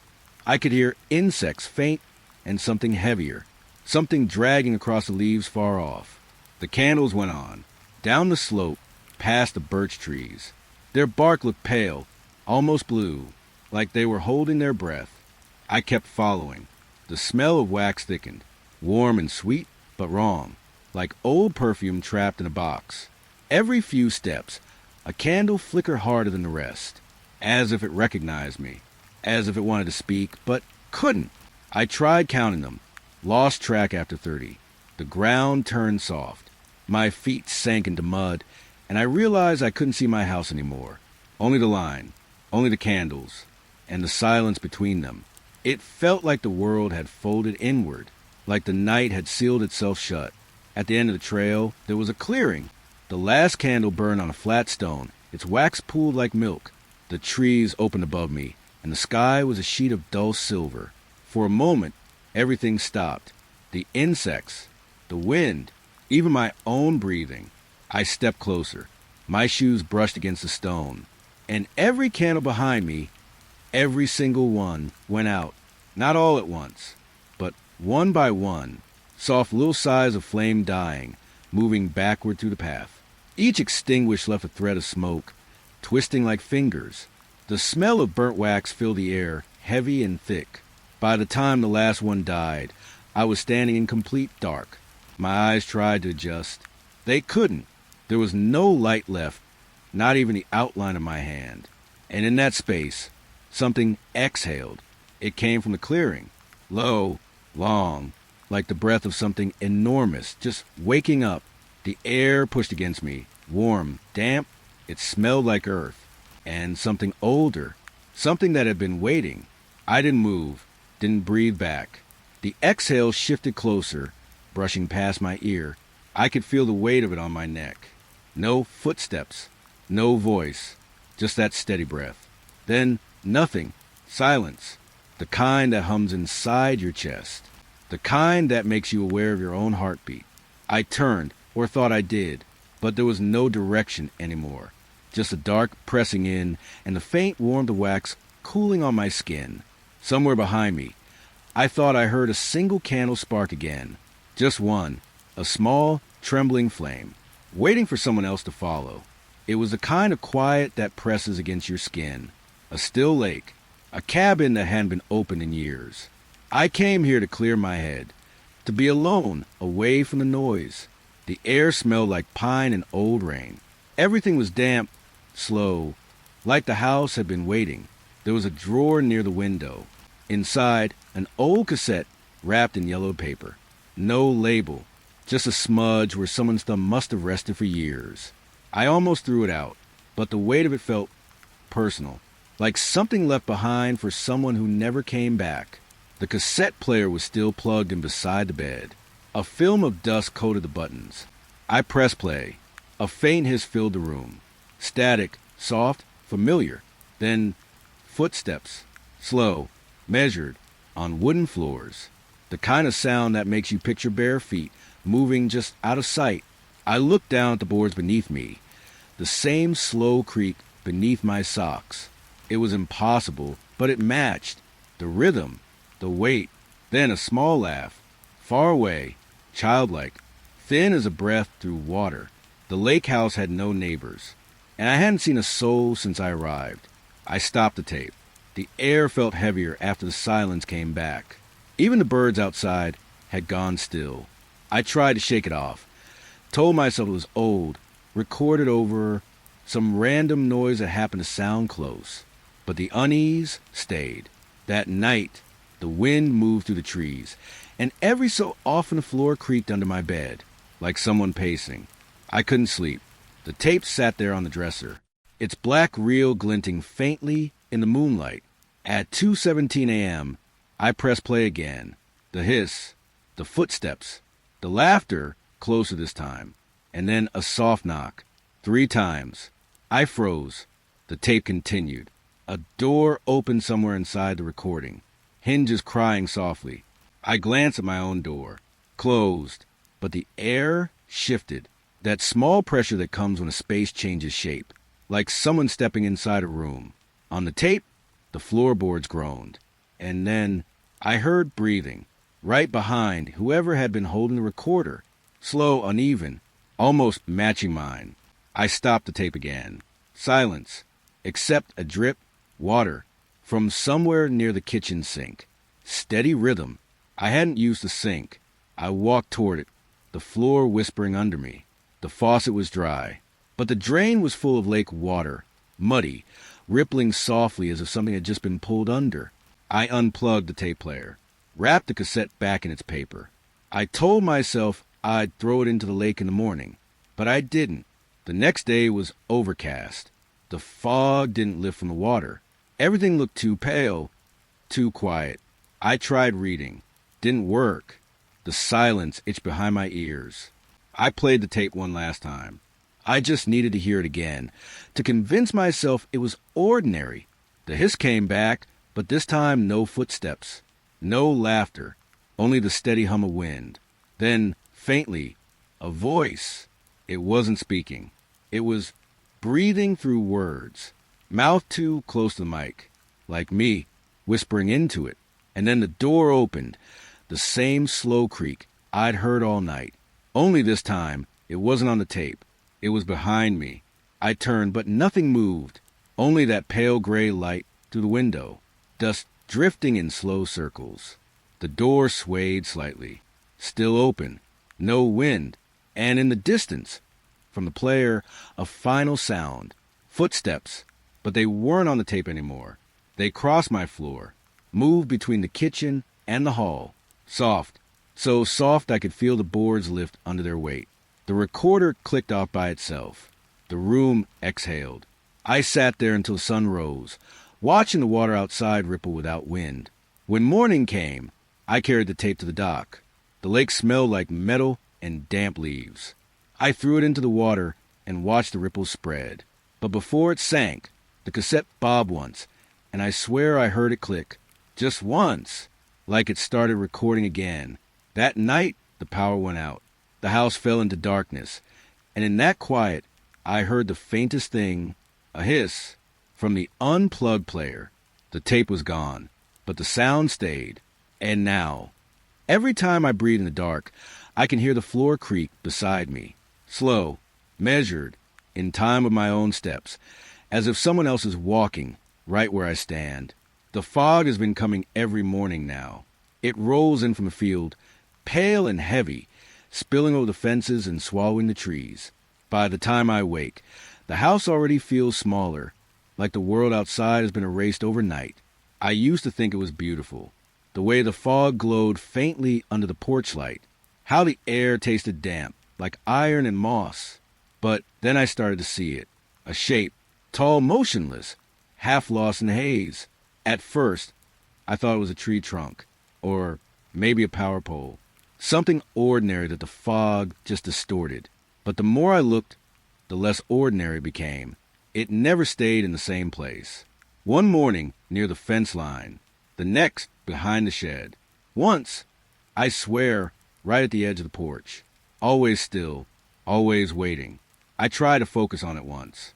Squinted through the whiteness until my eyes burned. and the moment I blinked, it was gone. The air would thin, and there'd be nothing but the soft hum of the fog. A quiet, so thick it pressed against my skin. No birds, no wind, just that shape, waiting somewhere I couldn't see. I told myself I was imagining it, that it was just morning light playing tricks. But I started keeping the curtains closed, because even when I wasn't looking, I could feel it, like a presence in the mist. Leaning closer each day, the boards on the porch began to sweat, damp circles forming around invisible steps. The air grew colder near the windows. My breath would hang there, a small ghost beside me. I stopped going outside.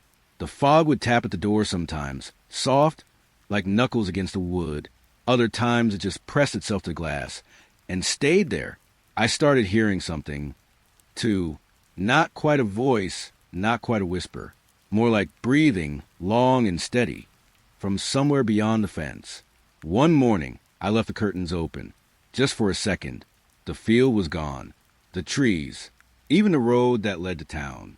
There was only that great ocean of air. And in the middle of it, a figure. Too tall to be human.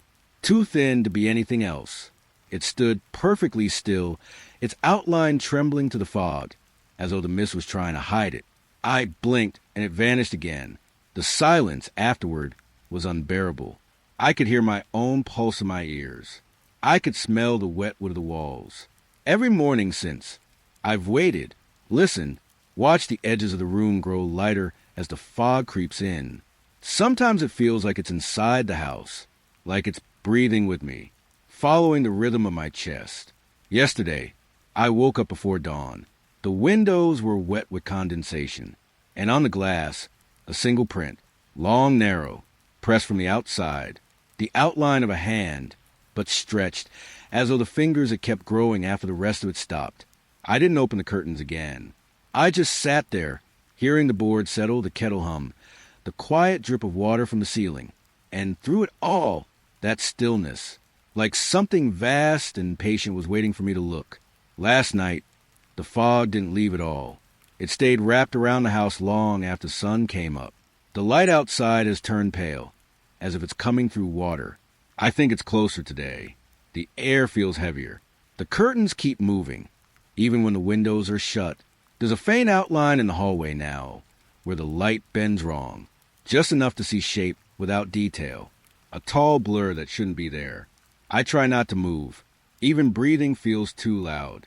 The house hums quietly around me, the floorboards swelling with damp.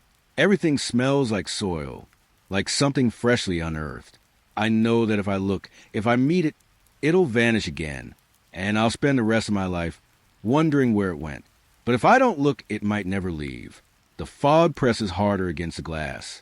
The air shivers.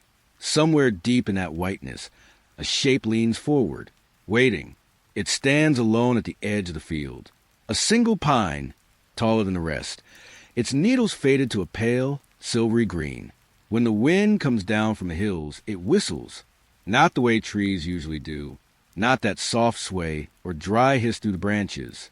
This one shapes the air. It hums, then rises until it almost forms words. I first heard it in late October. The sky was white that morning, the kind of light that makes every color dull. Frost on the grass, a thin shimmer of ice on the old fence, and through that stillness, a hollow whistling. It was gentle at first, like someone breathing through their teeth. Then, when the wind shifted, the tone deepened, low, trembling, almost a voice. I thought maybe it was a trunk, split somewhere, catching the air like a flute. But when I walked closer, the sound changed again. It followed me. Every step, the whistle seemed to lean, bending in my direction, as though the tree was listening. The bark was smooth in places, worn bare by age, by storms maybe. When I touched it, the wood was cold, but beneath, faintly, I could feel a pulse. The branches were tangled with thin cords, old wind chimes, half buried in needles and cobwebs. They hardly moved, yet still the wind threaded through them. The song was wrong. It wasn't random. There was a pattern. For short notes, pause, then a long one. Like someone trying to remember how to call your name. I came back that night. The moon was small, but enough to see the outline, that strange, bending figure against the sky. The whistle carried across the field, clearer now, no mistaking it. It was human that I couldn't sleep after that. The sound had settled in my head. Every time I closed my eyes, I heard the same pitch, the same drawn-out tone, curling through my thoughts like a thread of air. So the next morning, I brought a spade and I told myself I was looking for the cause. Maybe the roots had wrapped around something metallic, an old pipe, a bottle, something that made it sing. The soil was soft under the needles, damp. It gave easily. A few inches down, the smell changed. Wet wood, iron, then something else, sweet and heavy, like rotting flowers. I kept digging. The first thing I found was a string, thin, white, looped around a small bone, not from an animal. Too smooth, too clean. Then more, a bundle, tied together with rusted wire and strips of cloth. And between them, fragments of wind chimes, glass, copper, even pieces of porcelain. Each one attached to bone, hung like ornaments. I remember staring at it for a long time. The whistle had stopped. The air around the tree was still, but I swear, it was watching me. I covered everything back up. My hands were shaking so badly, the dirt barely stayed in place. The tree didn't whistle again that day. But that night, as I was leaving the window open for the cool air, I heard it, soft, distant, calling from the field. The same pattern. For notes, pause, and one long breath. Only this time, there was another sound beneath it. Something faint, like bones knocking together, like wind chimes in a storm that wasn't there. I closed the window. Still, the sound carried through the walls. Inside my chest, I dreamed of roots. Long, thin roots twisting around ribs, curling through empty sockets. And the wind, whistling through them, making the dead sing. When I woke up, the house smelled like pine. Fresh, sharp, as though the tree had been cut open inside my room. I didn't go back to the field, but I can still hear it sometimes. On cold nights, when the wind comes from the north, it reaches through the silence, threading itself between the windows, across the walls, into me. And lately, it doesn't wait for the wind anymore. There's a faint breath, a whistle, even when the air is still, like something's trying to remember the shape of my name. And every time I hear it, the air feels colder. The room grows quiet, and I can't help but wonder if I buried it deep enough. It started after the first frost, when the trees turned black against the fog, and the stream below my cabin slowed to a whisper. I used to go there every morning. The air was sharp, sweet with pine. The water, clear enough to see the stones, smooth and cold, like old glass. But then it began to speak. At first, I thought it was a wind. Branches brushing, water trickling over pebbles. Just nature's small noises filling the quiet. Until I heard my name. Soft, drawn out between the ripples. Not spoken, breathed. I froze by the edge, boots sinking slightly in the damp moss. The current tugged at a fallen leaf, circling it again and again. And beneath that steady motion, a low voice hummed, broken, stuttering, like something tried to remember how to talk. I waited. It stopped. The air went still. Even the birds hushed. When I leaned closer, only the stream moved. Silver ribbons over black stones. No words. No whisper. But when I stood back, it called again. Behind me this time. I turned so fast I slipped on the mud. My breath came out white, uneven. The woods stretched behind me. Empty, still. Nothing there but thin mist rising between the trunks. But I could feel it. The breath on my neck. The quiet shape of my name pressed into the cold. I didn't go down there for 2 days after that. But the voice didn't stop. It found me at night. Through the thin walls of the cabin. Through the soft hum of the heater. Always near the same window. Always low enough to almost be imagined. Sometimes it laughed. Faint choke, like water running backward. Sometimes it only said my name and waited. I told myself it was a stream freezing, cracking in the dark, just ice moving, just wind. But every time I spoke aloud to drown it out, it paused, listened, and whispered from behind me again. By the 5th night, I started sleeping with the lamp on. The pale light made everything look thin, stretched. The curtains barely moved, but I kept watching them anyway. Every flicker felt like a pulse. On the 7th morning, I went back to the stream. I don't know why. Maybe because I want to end it. Maybe because I missed the quiet before the voice. The fog was thick, lying low, like breath held over the ground. The path down was slick, marked with small prints I didn't recognize. Too wide to be an animal, too soft to be human. When I reached the edge, I noticed something new. The stones beneath the water, they had shifted. They spelled something. Just one word. My name, each letter formed by the pale gleam of river rock. Curved perfectly. The current moved around it. Smooth, careful, as if afraid to disturb the shape. I crouched down. My hands trembled just above the surface. The water was warmer than it should have been. And when I leaned in, really leaned, the voice was right there under the flow. It didn't call me this time. It whispered, "Come closer." I wanted to. Something in its tone, tired, lonely, felt almost human. So I did, just a little. My reflection rippled. One face splitting into two. The whisper turned into a sigh. Then silence. I could feel the quiet pressing against my ears.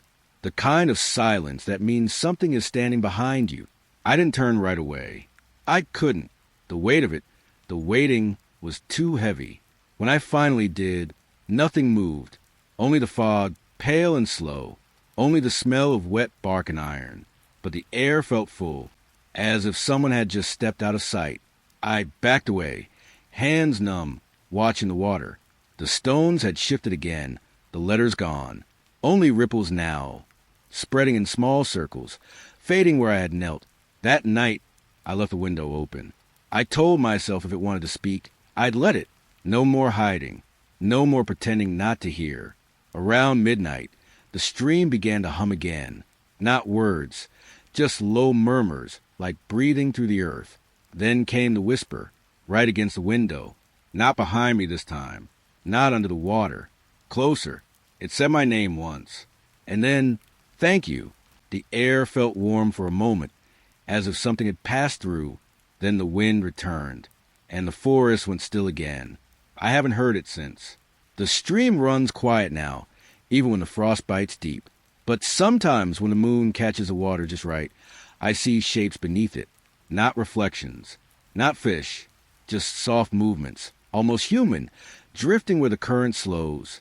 And if I listen long enough, I can still hear the echo, faint buried, calling from far below. Not my name anymore, just a whisper, as if it found someone else to listen. It was the last night before winter. The air outside was sharp enough to sting my throat. Inside, the cottage was dim, the fire the only thing alive. I remember thinking how small it looked, that last flame, curling around wood like it was tired. The logs had burned low, orange turned to deep red, and the ashes made soft sighs every few seconds, as if the fire itself was breathing. I should have gone to bed, but the silence kept me still. Each crack of the ember felt like a heartbeat. Each flicker, a pulse beneath the dark. Then something moved, not in the room, in the fire. The flames twisted long and thin, and for a moment I thought I saw a shadow inside them, a figure. No, not one, several. They were walking slowly. Through the flicker and the heat, their shapes stretched and broke apart, then came together again. I leaned closer. The floor creaked under me. It looked like a forest. I could see it, the outline of trees, branches rising and trembling in the light, and among them, people, dark silhouettes, drifting deeper between the trunks. My heart should have raced, but it didn't. It only slowed. A calm, that didn't belong to me, settled over everything. The figures were moving further, and I knew, somehow, they wanted me to follow. The fire whispered, not in words, but in the way it bent and sighed. My hands felt warm, too warm. When I reached toward the hearth, the heat didn't burn. It pulled. I didn't remember standing. Only the soft crunch of the rug, the dry taste of smoke in the air, and the way the flames leaned forward, like they were opening a door. Outside, the wind was rising, but I could still hear it.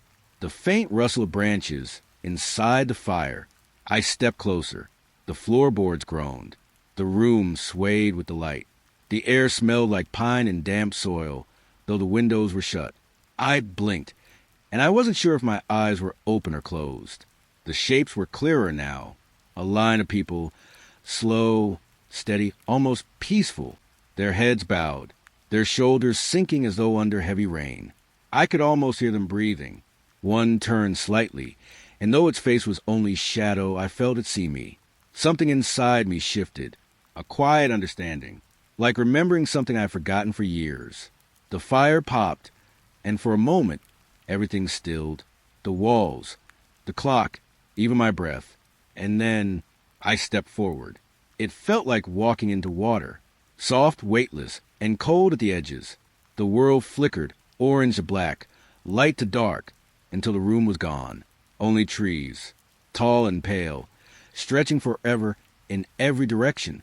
The ground was warm beneath my feet. Ashes, and beneath them, roots. The people ahead of me kept walking. Their steps made no sound. I followed, because there was nothing else to do.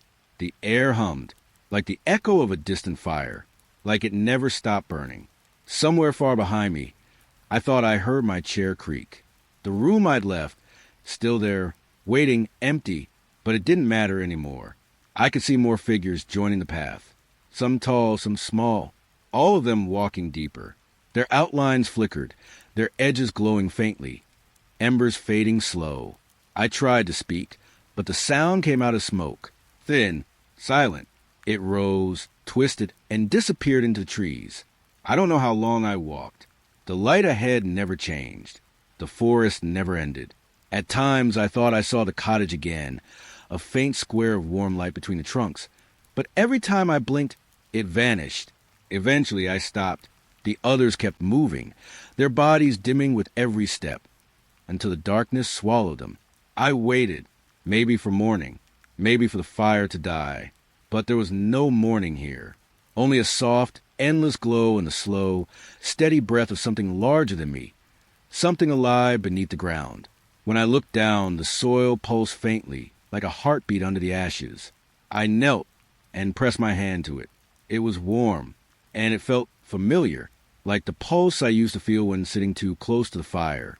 I understood then that the fire didn't show me ghosts. It showed me a way home. The wind brushed past my ear, a soft whisper, almost kind, and somewhere, far away, the last flame flickered out. The cottage would grow cold. The ashes would settle, and by morning, no one would remember that I'd ever been there. It was nearly dusk when I found it, a shape between the trees, too still to be wind. The air smelled of rain and something green, like sap and rot mixed together. I thought it was another fallen tree at first, but as I stepped closer, I saw walls, thin layers of bark, woven tight with vines, like someone had grown a cabin instead of building it. It breathed slightly, the walls shifting, as if the forest was inhaling through it. I felt the damp soil sink beneath my boots. A quiet hum filled the clearing, low and steady, like a throat clearing in the dark. I should have turned back, but the door wasn't really a door, just a slit in the bark, soft and bending, waiting. Inside, the air changed, cooler, stale, and the faint taste of moss on my tongue. The walls curved inward. No corners, no nails, only roots twisting around each other like muscle. Every step I took made the ground flex, as though it didn't want me there. And then I heard it, my own voice, not ahead of me, not behind, everywhere, whispering words I recognized but couldn't place. I froze. It was saying my dream, last night's dream, word for word, about the field, the fence that never ended. The child standing there, without a face. The voice trembled at the edges, softer, slower, but it was mine, each syllable spilling out like breath pressed through wet leaves. I turned in circles, trying to find where it came from, but the cabin had no corners, no source, just that trembling echo of me. Then I noticed the vines were moving, tightening, curling inward like veins closing around a wound. I backed up, pressing against the bark wall. It was warm, and underneath I could feel it pulse. A heartbeat, too slow to be alive. The voice stopped. For a moment, silence. Then another sound, like something dragging through the dirt just outside, soft, circular, patient. It circled the cabin once. Twice. I held my breath, and when I exhaled, the bark wall exhaled with me. My reflection appeared where there shouldn't have been one. The surface darkening, shiny, as if the bark turned to glass. And I saw myself, standing exactly as I was, except my mouth was still moving, whispering the dream again. I reached out. My fingers sank slightly into the wall, damp, alive, and when I pulled away, thin strands of green clung to my skin. They pulsed, once, then went still. I should have screamed, but my throat felt full, like the cabin was inside me now, pressing upward, learning the shape of my voice. The whisper started again, but this time it was saying tomorrow's dream, places I hadn't seen yet, things I hadn't done. It said my name between every pause. Slowly, lovingly, I backed toward the opening. If it was still there, the slit of bark had sealed shut. Only thin lines of pale light leaked through the vines. They trembled when I touched them, as if recognizing me. The voice grew louder, closer, and when I turned, the wall was open again, but now it looked like a throat, layers of bark folding over each other, wet and breathing. I could see mist rising from inside it, and within that mist, another shape. It looked like me, standing still, head slightly tilted, mouth open, whispering. It smiled without sound. And I understood the cabin wasn't repeating my dream. It was recording me. Every night I slept in the forest. It listened, it learned, and now it wanted to keep the voice it had grown. The hum beneath my feet deepened, shaking the air in my chest. I reached for the light again, but the vines were already around my wrist. Soft, gentle, pulling. I remember the smell most of all, wet bark, iron, and my own breath turning cold. The last thing I heard was the whisper fading back into walls. Still using my voice. Still dreaming. And somewhere deep inside that hollow cabin, something new began to breathe. It started with a folded sheet of paper, found in the drawer of the cabin I'd rented for the week. The map was hand-drawn, uneven ink lines, rough shapes of trees and streams. No names, no compass, just a forest. At first, I thought it was a child's sketch, but when I unfolded it completely, I saw faint details, cabins, trails, even a small lake I hadn't noticed on any real map. It looked familiar, almost like the woods outside my window. That night, rain pressed softly against the glass. The fire hissed, breathing low. I left the map on the table, beside my lamp, and went to bed with the sound of dripping branches outside. When I woke, something felt different. The light through the curtains was pale, dimmer than it should have been. The air smelled like wet soil. I walked to the table. The map was open. I hadn't left it that way. The ink looked darker, still drying, maybe, and there, near the bottom edge, was something new, a thin trail, winding off in the main path, leading to a tiny square cabin that hadn't been there before. I leaned closer. The square was labeled in shaky handwriting. Cabin 6. My breath hitched. There were only 5 cabins here. I'd passed them all when I arrived. The map should know that. That evening, I lit a candle and spread the map across the floor. I traced the paths with my finger, the paper rough beneath my skin. The ink looked like it had been drawn in the dark, uneven, desperate. Outside, the trees swayed. Something knocked softly against the porch. I turned. Nothing. Only the fog pressing close to the windows, heavy and still. When I looked back at the map, I could swear the ink shimmered, like it was still being written.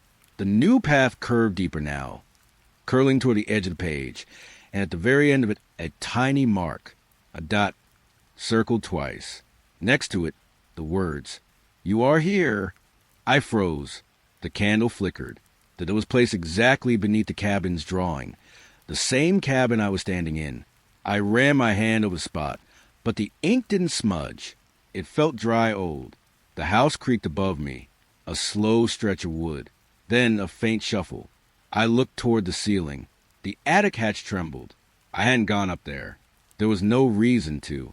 The ladder was still folded, but as I stared, dust sifted down lazy and gray. I sat awake most of the night, watching the ceiling. The forest outside was silent, too silent. No crickets, no wind, only the faint hum of the lamp and my own pulse in my ears. At some point, I must have dozed off at the table. When I opened my eyes again, the candle was out. Only gray morning light leaked through the blinds. And the map, it had changed again. The trees were darker now, thick clusters of black. The paths twisted in new directions, looping and crossing over each other. Cabin 6 was gone, erased completely. But near the bottom edge, a new line had appeared. It wasn't a trail this time. It was a wall of ink stretching across the paper, and beneath it a handwritten note. You shouldn't have stayed. The air felt colder. I touched the table, damp. The map was wet, like it had been outside. The scent of moss filled the room. I stepped back, staring at it, heart beating slow and uneven. Something brushed against the door, a whisper of fabric, then silence. I didn't move, didn't breathe. Through the window, the fog pressed close, curling against a glass-like breath, and deep within it, faintly, a shadow stood, tall, still, watching. When I blinked, it was gone. I folded the map, shoved it into a drawer, and locked it. I told myself I'd throw it away in the morning. But at dawn, when I opened the drawer, it wasn't there. In its place was a single sheet of torn paper, smaller than before. The ink still glistened wet. It showed only one thing, a bed, drawn in uneven lines, and beneath it, a tiny red, "You are here." I dropped it. It fluttered to the floor, landing face up. I couldn't look away. The walls felt too close, the air too heavy. Somewhere beneath the floorboards, something shifted. A faint scrape, like a nail dragged slowly across wood. I took a step back, eyes fixed on the spot beneath my bed. The sound came again, slow, careful. The boards pulsed with each breath I took. And then silence, only the quiet ticking of the clock, the faint rustle of leaves outside. For a long moment, I stood there, waiting for the noise to return. It didn't. When I finally dared to kneel, lifting the edge of the blanket, the dark space beneath the bed was still, empty. But there, pressed flat against the wood, was the map, its paper edges curled, the ink still moving, bleeding softly, drawing new lines. And this time the circle around "You are here" was larger, wider, as if it wasn't just marking me anymore, as if it was spreading. The room felt smaller, quieter. I backed away until my shoulders touched the wall.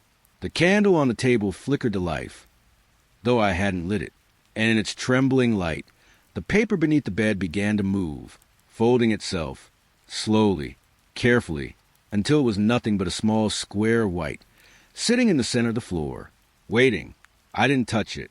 I still haven't.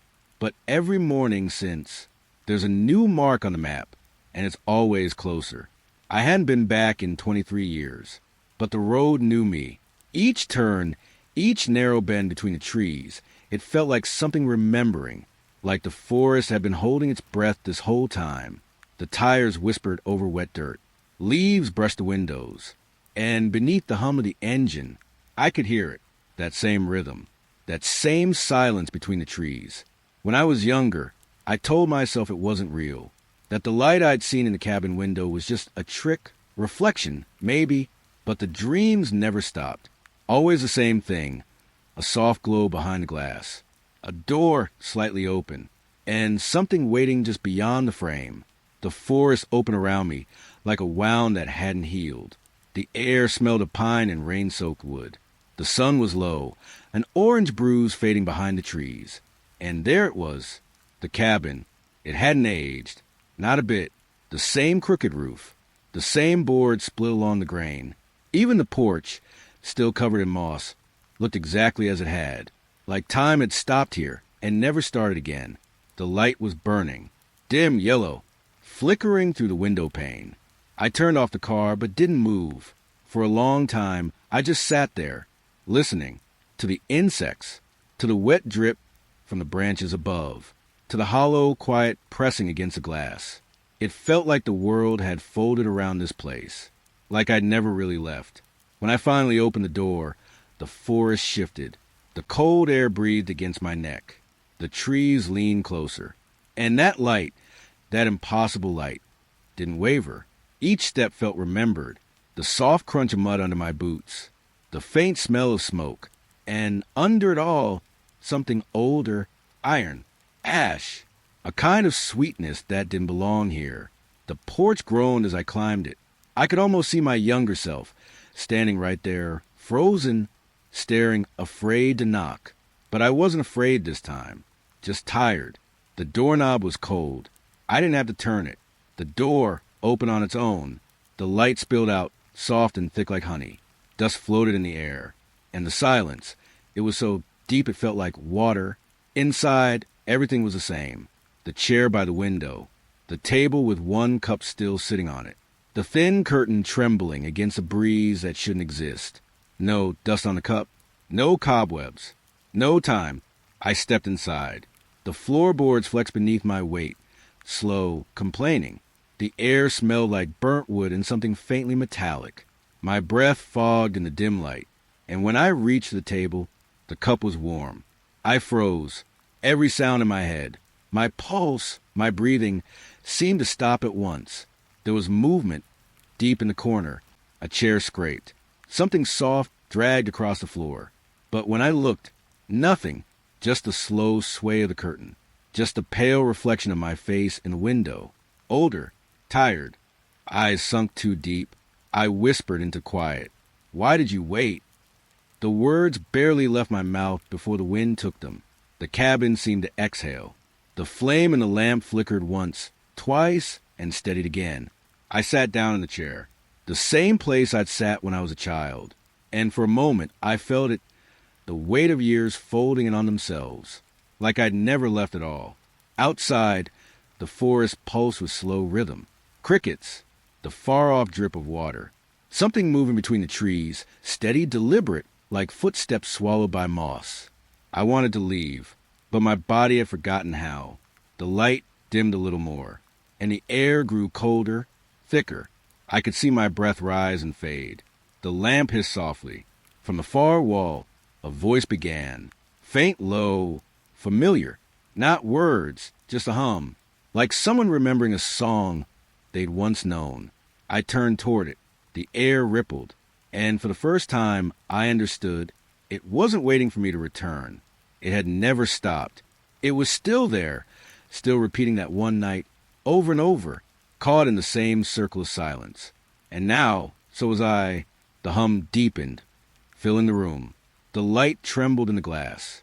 Every shadow stretched a little longer. The curtain stopped moving. And then nothing, just stillness. Just that soft, warm air pressing against my skin.